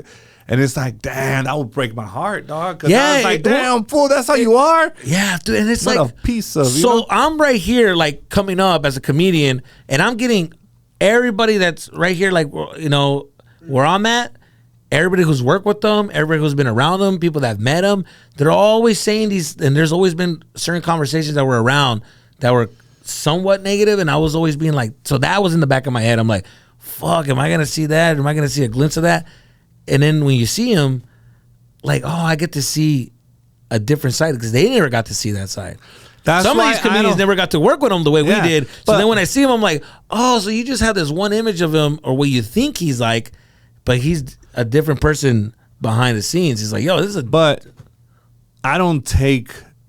Because I've interviewed people that be like, hey... And then you get to meet them, and you're like, this guy's fucking amazing. Well, that's what I'm trying to say. It's like people... don't know because they just hear, and then when you get to meet them, you're just like, oh, this is not. But remember this though, people have bad days sometimes, right? Like, even like when I have a bad day, and I'm like, you know, I'm still not an asshole, but what if I have a moment, and that's the moment that somebody was around, and I'm like, oh, fuck. Maybe, I guess maybe they caught him in a bad day. Yeah, I guess you're right. Yeah. You know, I just, for me, it's just like, I don't know. I just see the that fool was super dope. That fool, everybody, super caring. Even when I met George Lopez, he was super cool. Oh, really? George Lopez was super cool. I was there, and what's it called? Big Boy was there too. Oh yeah. I'm just like, oh no shit, yeah. I'm like, George was cool. George was super cool. Everybody was super cool. Yeah, George is cool. George is like he just reminds me of those uncles that are like, he just reminds me of those uncles that doesn't give a fuck anymore, and he just does his own thing. He don't give a fuck. Yeah, he's super busy and stuff. So he's like, just fuck you. Yeah, you know, he's like that. He's like that dude. Yeah, so he's just that guy who. So that's why when you see him and you see him like talk the way he talks, like because he generally just doesn't give a fuck anymore. You know, but he's done it all. Yeah, for sure. He's done it all, man. So, but isn't that cool? Like going back to like Fluffy, like the fact that he takes us to his compound and does these parties that people don't understand. Like he throws these parties. And he invites us, and it's like, bro, he's the biggest comedian there is in the world. Yes. And he opens the door for us to like be around him. And that to me is like, damn, that's so cool. He doesn't isolate himself.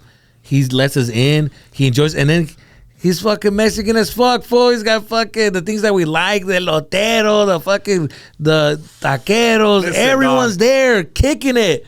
And fool, and like, and the people that are like talking shit or like saying anything negative, like that don't know him, like you do not understand. It's not like that when you're in his circle. He's like the coolest fucking guy. And I be like, pendejo. See, that's what I'm saying. Like that's what go back to the internet. It's like, bro, you can't believe. Like when people start talking shit on the internet, I'm like, fool, shut the fuck up, dude. Like you don't know him personally. You don't know these individuals personally. I never understood the whole like, nah, he's not like about the Mexican that that's a flick. He's the only Mexican comedian that I know that fucking, you know what, this is what he did. The biggest comic in the world doesn't owe anybody shit. Doesn't owe anybody anything. And he's deciding to share his stage, arenas, to the fucking Mexican comedians that are like trying to come up.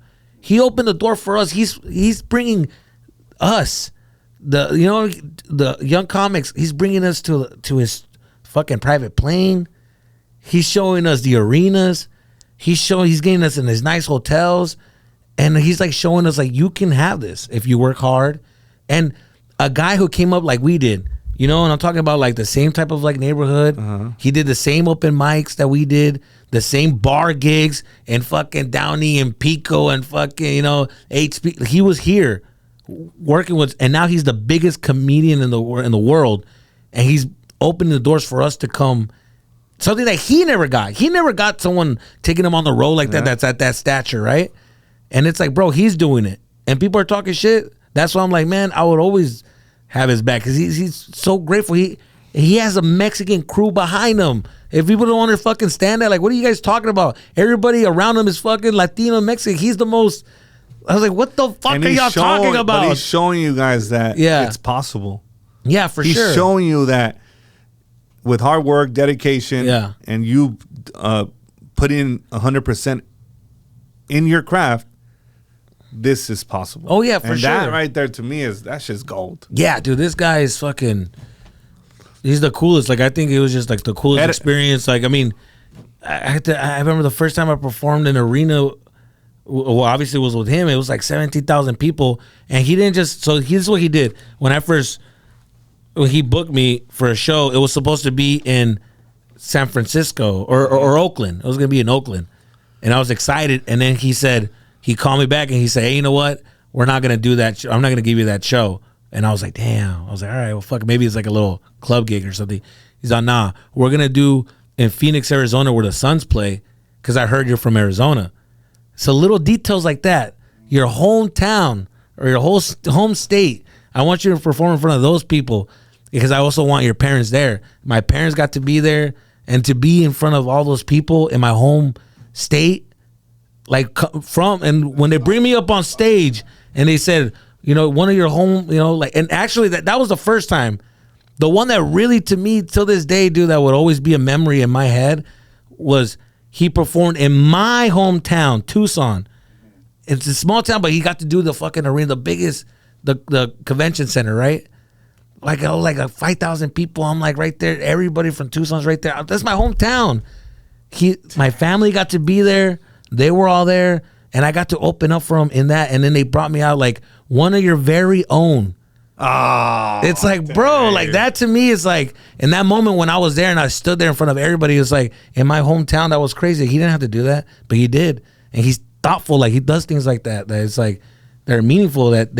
And your parents got to watch that? And my family were there. Oh. Dude, my family had we all took a family picture with him in it. And it's like, all of us are right there. And we took a giant picture and I was like, you know what I mean? It's like things like that like, he makes me want to work that much harder to feel that again. Like, I'm leaving that stage thinking like, I want to come back. I'm coming back. I will be back for this. I want to see this view again. You know, that type of shit is like, that's some, because that's some real shit. This is the type of guy who's at that stature and he's doing that for us. Young Latino kids. The open micers are coming up. You know, the young comics are coming up. Like, he's doing that too for our own people. Like, también acknowledge that. Acknowledge that for a bit too. Like, give him some of his flowers for that shit. Because he's fucking opening the entertainment door for us too. Everybody got to fucking perform in an arena. He did that for Ken Flores in Chicago. He did. He fucking did that for Renee Vaca when we were in Ontario. We brought all of us. It was a show with me, Jerry Garcia, Renee Vaca, and Ken Flores. We shared the stage. He brought us all. We were all in the green room just looking at each other like, damn, that's crazy. You don't think that kind of motivated Renee and all them and Ken to keep going harder? That motivates all of us. It's like, bro, that's what it's about, you know? He's showing the younger generation that you guys can get here too if you guys keep going. You guys can have this. Work hard. So yeah, so to me, it's like, you know, he's always gonna have a soft spot for me, and always like, I think he's one of the fucking, like, he's a GOAT, dude. He's fucking showing us everything. We're learning from this guy. I missed his SoFi. You missed the SoFi show, the biggest show. I didn't tell him though, but I had pneumonia. You had pneumonia? Like, yeah, like I was going through like, you know, and I had to. No wonder he's doing this fucking live fucking contract. You're gonna have this. That shit scared me, bro. No, I went through a fucking ringer. Was it COVID? I was scared, fool. Nah. I think COVID fucked me up, but yeah, that. Everybody has their own theory on COVID. Hey, COVID. I never had a pain in my toe until COVID. I never had no respiratory problems until after COVID. Oh yeah, for sure. I had pneumonia twice. Well, the first time wasn't that bad, but the second time, this time around. Are you a vaccine or no vaccine? I'm sure you're enjoying this dope-ass episode. I mean, you made it this far, so you might as well hit that subscribe button and turn on those notifications. Now, let's get back to the episode, baby. This fucking, I knew it. With that little comb over, I knew you had it in you. No, that's good. Well, my wife is a registered nurse. Yeah, So she's seen a different side of it. Oh yeah, no, you're gonna get the people fucking. And then like they had an vaccine intervention talk, with yeah. me. They were Oh, like, yeah. "Come on, like You need to please, I'm understand. begging you." I went twice. I got up Think and about I the left. kids. Like, oh, yeah, I left, and they're like, "Oh, you're not thinking straight." Yeah, for sure. I'm like, so I got one, and now I look at it and be like, "See." Yeah, Ándale. Yeah, I was a one guy too. And then when they started the boosters, I'm like, Ain't nobody getting boosted. I was like, man. I was like, yeah, wait, and then, one done. I I love did the Dodgers. one, and I did the one so I can work. For I'm trying to travel, I'm trying to do all That's this shit. what I'm saying. I was like, yeah, I just did that one too. I was like, nah, I'll do one and that's it. After that, I was like, también. I was like, nah. But back to Fluffy real quick. I want to share this story. I went to a Super Bowl party, bro. Oh, I was there. Dog. Yeah. Tell me why. I sent him a message. I told him, like, I don't see Super Bowl parties the same after that, dog. Oh, yeah, dude. It was fucking like, fun. how? This fool had a elotero, man. Yeah. He had, like, 9 vendors, coffee, everything that I love. Yeah. He had there. Yeah, that's what I'm saying. Like, now that I'm like, yeah.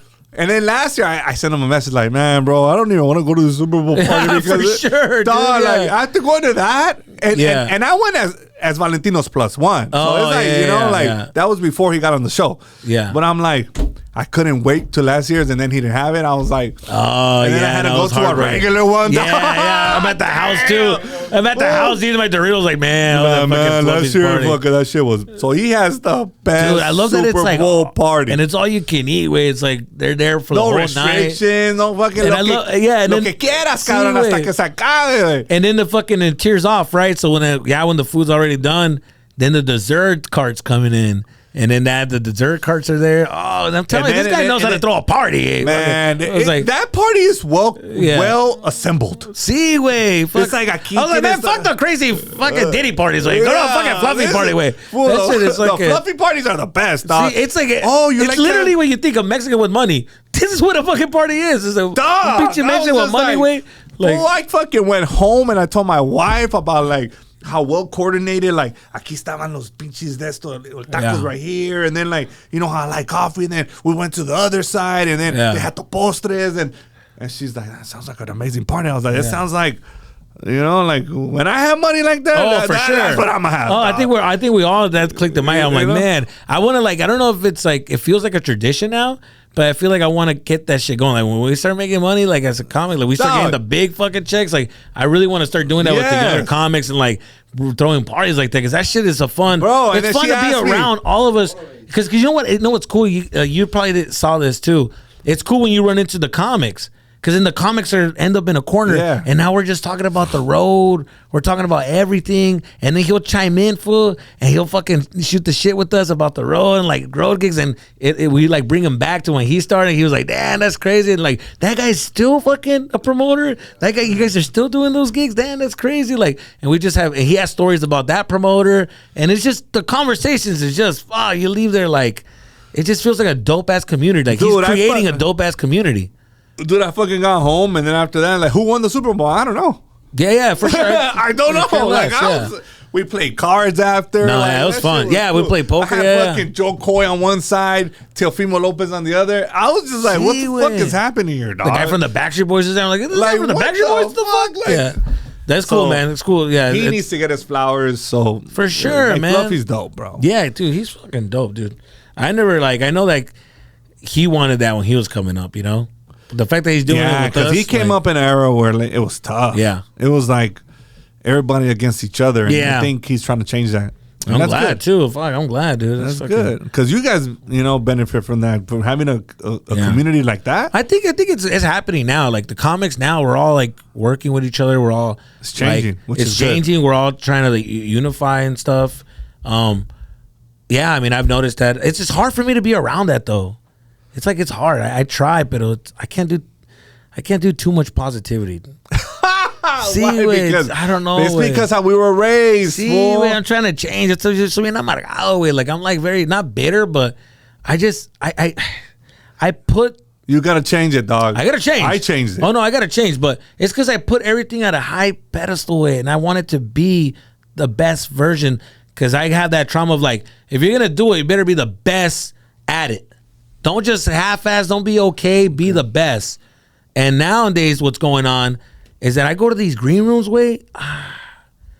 the positive energy around, it's not for me. I just can't be around it. Like, listen, when people get off stage, everybody's like, good job, that was a good set. Hey, that was a good show. Hey, man, everybody's complimenting each other, fool. You've been at these shows, fool. You know what I'm talking. You've been, and everybody's like, hey, good shit, man, good shit, dog. Was it?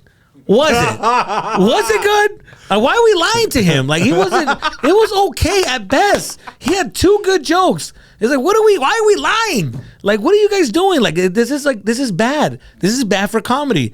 Don't encourage a bad set. Say it was bad. Say these jokes didn't work. That one joke did, but the other joke didn't. So he can go back and work on it and come back. That's how I started. When I started, if you had a bad set, ooh, you'll know you had. Fool, fucking George Perez would fucking make fun of me if I fucking bombed. He'll be like, man, that fool hey, that joke fucking bombed. Not George. George would fucking be, but guess what? But George didn't fucking hate me. He didn't fucking not like me. He was just keeping it real. He's fucking 100% como es, way. And he'll make fun of you, he'll clown you, go on stage, he just made fun of the fact that you bombed. But guess what? Next week, you come correct. Next week, fucking, and when you do, he'll let you know. He's like, hey, good shit, homie. Hey, that's how you do it, big dog. Psst, come on, fool, you gotta get better, way. So then and these motherfuckers are bombing and doing a whack, or like doing like a regular set. And then I see him again doing the same regular set and the same regular set because no one is telling them that it sucks. Nobody's telling them like, hey, that joke didn't work. And I tell them, and they get all like, Jesus, he's fucked up. He's fucking bitter. He's mad. He's fucking the worst comic. And they get all sensitive. I'm like, all right, I don't know what to tell you, dog. Like, I'm not going to lie. You just got to get better. Like, I know what you're doing. You're saying the hackiest jokes, and then when they come off, I'm like, that joke was hacky, that joke is hacky, that joke has been done, that joke is hacky. I'm not telling you to change, like, just move your set around, work on it, be aware of it. You're trying to be helpful. I think it's helpful because be aware of it. Come back and fix it up and put it in your own words and then say it. Not saying to take away the idea, but come back with a different idea or a different point of view of the idea. That's what this is about. And now they take it as like, oh, he's just a hater. Oh, you're a hater. And I'm like, oh my God, these guys. In 2026, honesty is offensive. So that's what I'm doing with. That's why I keep my circle very small. I don't really I'm not around everybody's, I'm not with everybody like that because I'm just like, I'm around, but it's hard. It's very hard. I would say the only place that I say right now where you're going to find genuine comedy, the best of the best comedians, in my point of view, is called the Chatterbox in Covina. That is the best of the best comedians out. I think that right there, those are the hardest working comics. Those are actual fucking comedians. These guys are fucking writing bits, creating content. They're what I feel like home when I walk in there. That's what it's about, dude. It's about that fucking just like writing the best set you can have that night. Everybody's trying their best up there. And I like that. Really? Everybody's taking a risk. Oh, go over there and you'll see a community of like comics who are just comedians. These are the misfits. These are the people that are trying and they're just like, they have something to say. And those are the comics that I like to be around. The guys taking a risk and trying and like trying to be, they want to be great. Yeah, man. And they want to make it. That. And I think everybody wants to make it. Oh, yeah. That's what I'm saying, dude. All these comics are just worried about their clip and their camera setup and my shirt, and I gotta be funny. Get the fuck out of here. Be funny, dude. Be like, the funniest motherfuckers is the guy that shows up to a comedy club with no camera. He's the funniest motherfucker there because he's trying to create a craft. He's trying to create a fucking set. But those motherfuckers lack that drive of like hustle and grind. That's why they're not famous, because they're just like, they just got it in them. They're comedians. Sense. It's pure, but they don't have that extra. Everybody who was fucking putting out so much content, if you got to work that hard to be funny, it's like, to be honest, like when you meet them, you're like, you're not that funny. Right, I didn't think you're about not that strong. Like when you go on stage, motherfuckers that are just have it natural, just are missing that hustle in them, because they're missing because they don't. Why? Because they don't believe themselves. They have something in their head that's fucked up that's telling them like, you ain't shit, even though they just destroyed, and they still have that little thing chipping at their head, the little like. You don't think they realize how funny they are, or they just don't? They're not satisfied with the laugh because like this person inside of them is still bringing them down, and the laughs don't matter, and it fulfilled them for that moment. But then when they go home and then it starts eating them up again. You know what I think is really funny that I don't think he. Well, maybe he hasn't hit. Well, how can I put it? We can bleep it. Yeah, he's a funny dude. What is it? Angel Hernandez? Yeah. I think he's funny. I think he's naturally funny. Yeah, he's naturally funny. Yeah, I just think, but I don't understand why he don't take it a little. It's not that he can't take it. Like, it's just that he's learning. He's Yeah. new. He's talking about like you're saying, like the social media aspect of it. Like he doesn't show the camera. Okay, so this is what's going on. I'll tell you what's going on. I'll tell you exactly what's going on. But I'll tell you. I really like that cat. Okay, so You know? So- Angel Hernandez, he's from HP. Yeah, Yes, right. And I'm not being biased because he's from my city, dog. Yeah. I'm just saying I really find him funny. He used to open up for me. He opened up for me like 2 or 3 times. Oh, okay. Yeah. So I Angel didn't know Hernandez, that. See? he's funny. Yeah. He is really funny. The thing about what he's going through, and I think a lot of people are going through that I went through too, is just that as comedians, we want to. A real comedian is like we want to like perfect the joke. Because when we're on stage, that's what we're doing. We're perfecting a joke. We're making sure it's fucking great and it's the best version of it. So when we perform it, it's out there. So on social media, we have trouble because we're like, is this the best version of this? Because what happens with a joke, and people don't understand, this is inside comedy right now, is like we have an idea, we go up there.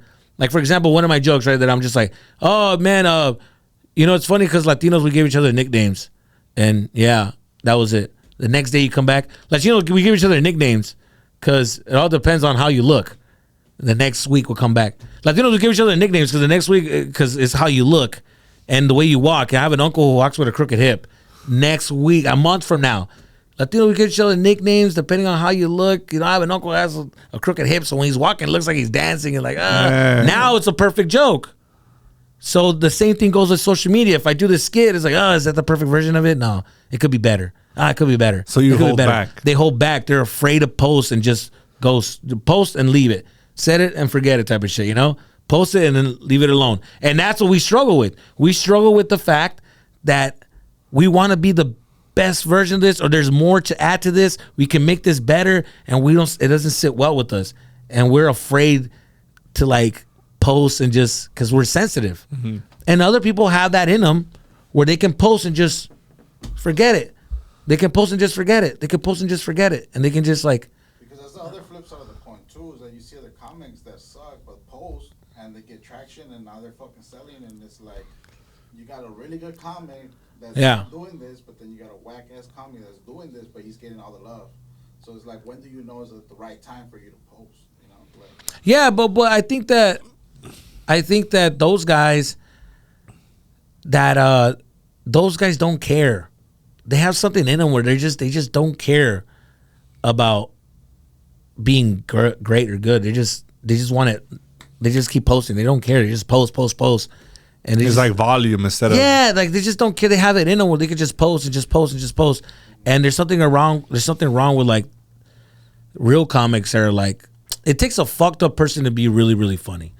That person who's really, really funny has gone through some shit in life. He's gone through something. Something's off. And when he's on stage, everything just seems right. But everything else off stage is just, it's not. Something's wrong. Algo tiene que, he's going through mentally, he's going through physically, something's going on that's affecting him. And when he goes on stage, it just feels that, because when you're on stage and all that attention hits you, the adrenaline and the thing, it can shock a person and be like robotic, and I gotta say things like that. But when someone's gone through that type of shock, we feel calm. So you have to gone through like some shit to feel calm. On stage, feel calm. I can finally think. My anxiety's gone. ADHD's gone. I feel focused. I feel quiet. It feels like calm. Like I'm comfortable. My heart's not beating as much. I'm good. I'm comfortable. And then when I'm off stage, it comes back up, and now I'm anxiety, and now I'm my ADHD. And so off stage, I don't know how to. I'm trying to function life, but when I'm on that stage, it's like we find this calmness, and we find this comfortability. So you have to go through some shit to like be there. And I think with some people that just post and do all this shit, I think that they don't. I don't think they have that. I don't think they have that the skill of being like that great of a comedian up there, to think outside the box, to try something new. They're just trying to survive. They're just being silly. They're giving you like fucking McDonald's. You know what I'm saying? Yeah, like fast food. And I'm trying to give you like a fucking home full course meal. I'm trying to give you everything, the beginning, With middle, two sides, and, homie. yeah, with everything. See, a poorhouse. You know what I'm saying? I'm trying to give you a fucking the salad, the fucking steak, and then the dessert at the end. And these guys just give me a fast food fucking fries and just a quick little laugh. Oh, how long you been together? Oh yeah, fuck. Oh, this is the first time. And it's like, yeah, dog. That's you know why that works though. Okay, you know why the crowd work works?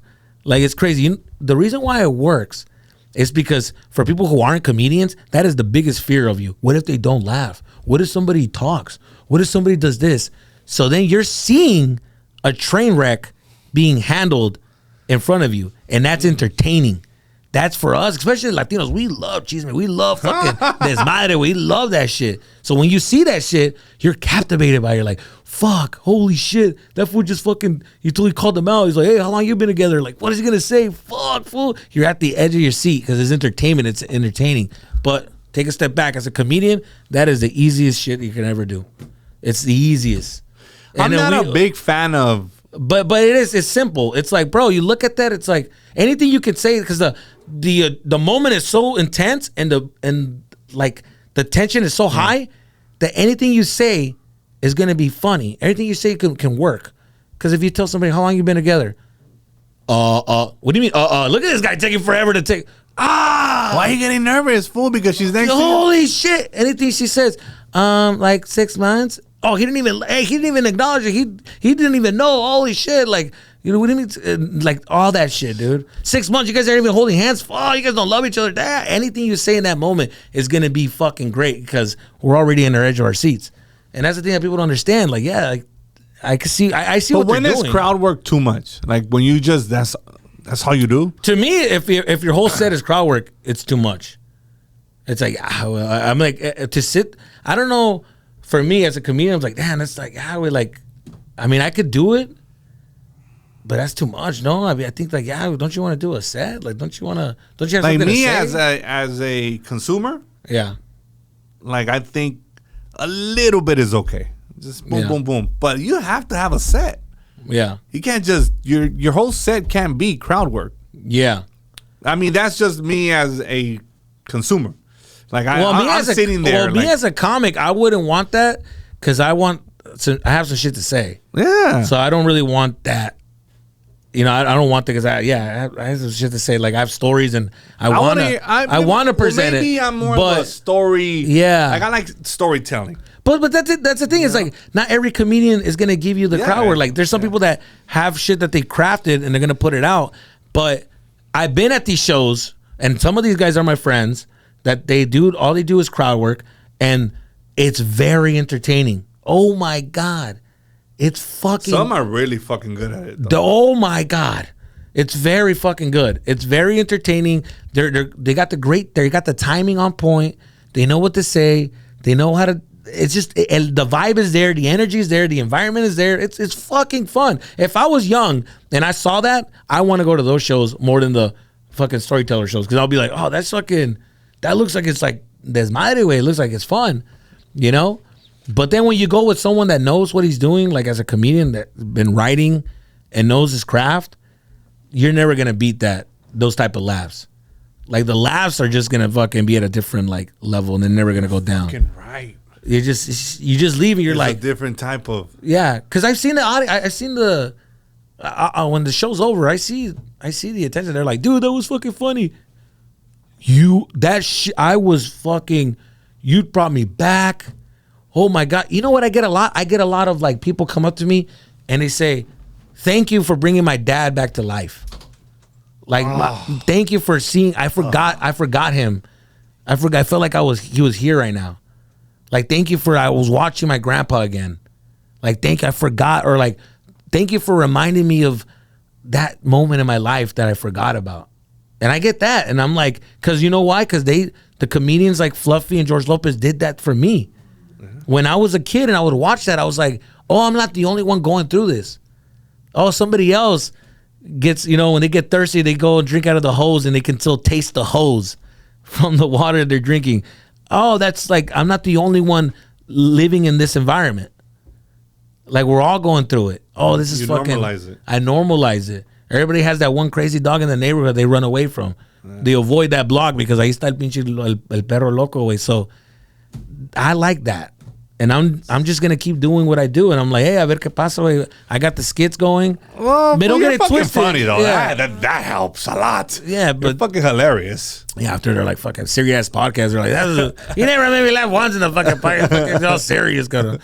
Yeah, but you know, but that's the. I enjoy what I'm doing right now. I enjoy the jokes that I'm doing, the stories, and there's more to come. I mean, I got my son. I got that part now that I'm talking about. I can't wait for you to start talking about that. Yeah. Oh no, I already started talking about it, and it's like, you know. When are your next shows here?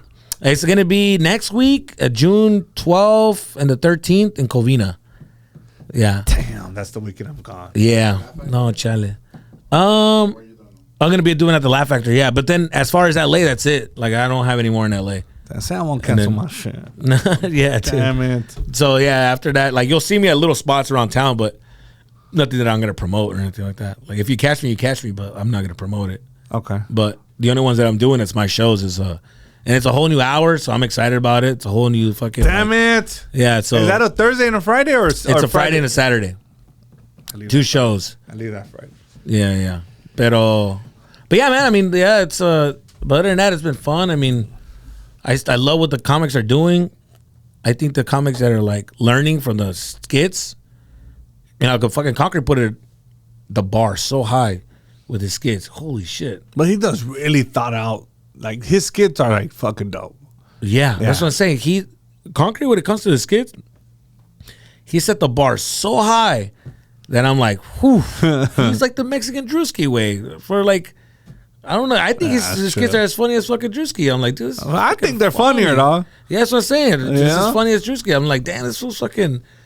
You know, you genuinely meet him, fool. He's like fucking funny. Like, sometimes it seems like he's just, I press record, and that's how he is. Yeah, that's what I'm trying to tell you. He just has that touch of just like, oh, he can like press it and he'll fucking figure it out. He'll make you just laugh just like that. Yeah. He's got that in him.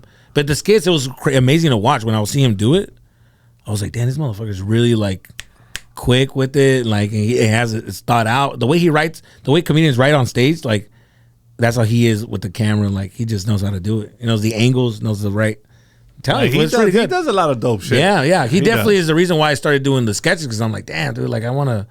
Because you remember him telling me, just like, he's like, just do what makes you laugh. And that's when I was like, oh, you're right. Like, why am I fucking? He's like, just do what makes you laugh. Like, you don't have to do it like how I do it with the camera at my face and talking. Like, just do what you do with characters. And I was like, all right, cool. And you came up with the dopest one. Yeah. So, yeah, man, it's been fun. So that advice helps. So that's what's up. Yes, sir. So, no shows in July, August, nothing? I'm trying to hit one of your shows. Just in Texas. I'm going to be in Texas. I'm going to be in Plano, Texas. I'm going to be in San Antonio. At the end of the month. And where can people buy the tickets at? And on Instagram, Jesus the Comedian. Just click the link in my bio. Cool. That's where all my shows are at. Yeah, man, it was fun. I can't wait to watch you again. I watch you dude. A lot of times, but you always kill. Hell yeah, dude. No, it's fun. I'm not just telling you that just because, perro. Oh, no, dude. Like, I really enjoy your comedy because it brings me back to my childhood. Hell yeah, dude. It's fun, dude. Please, that's why I wanted to have you on again, and I appreciate you, my brother. Shit, we went for a couple hours. Yeah, no, fuck. We did go a little 2.5. It was fun. It was fun, though, Pedro. That's what happens when you have fun. Bro, I didn't even get up to fucking stretch my back, dog. Yeah, but my son's in the car. No.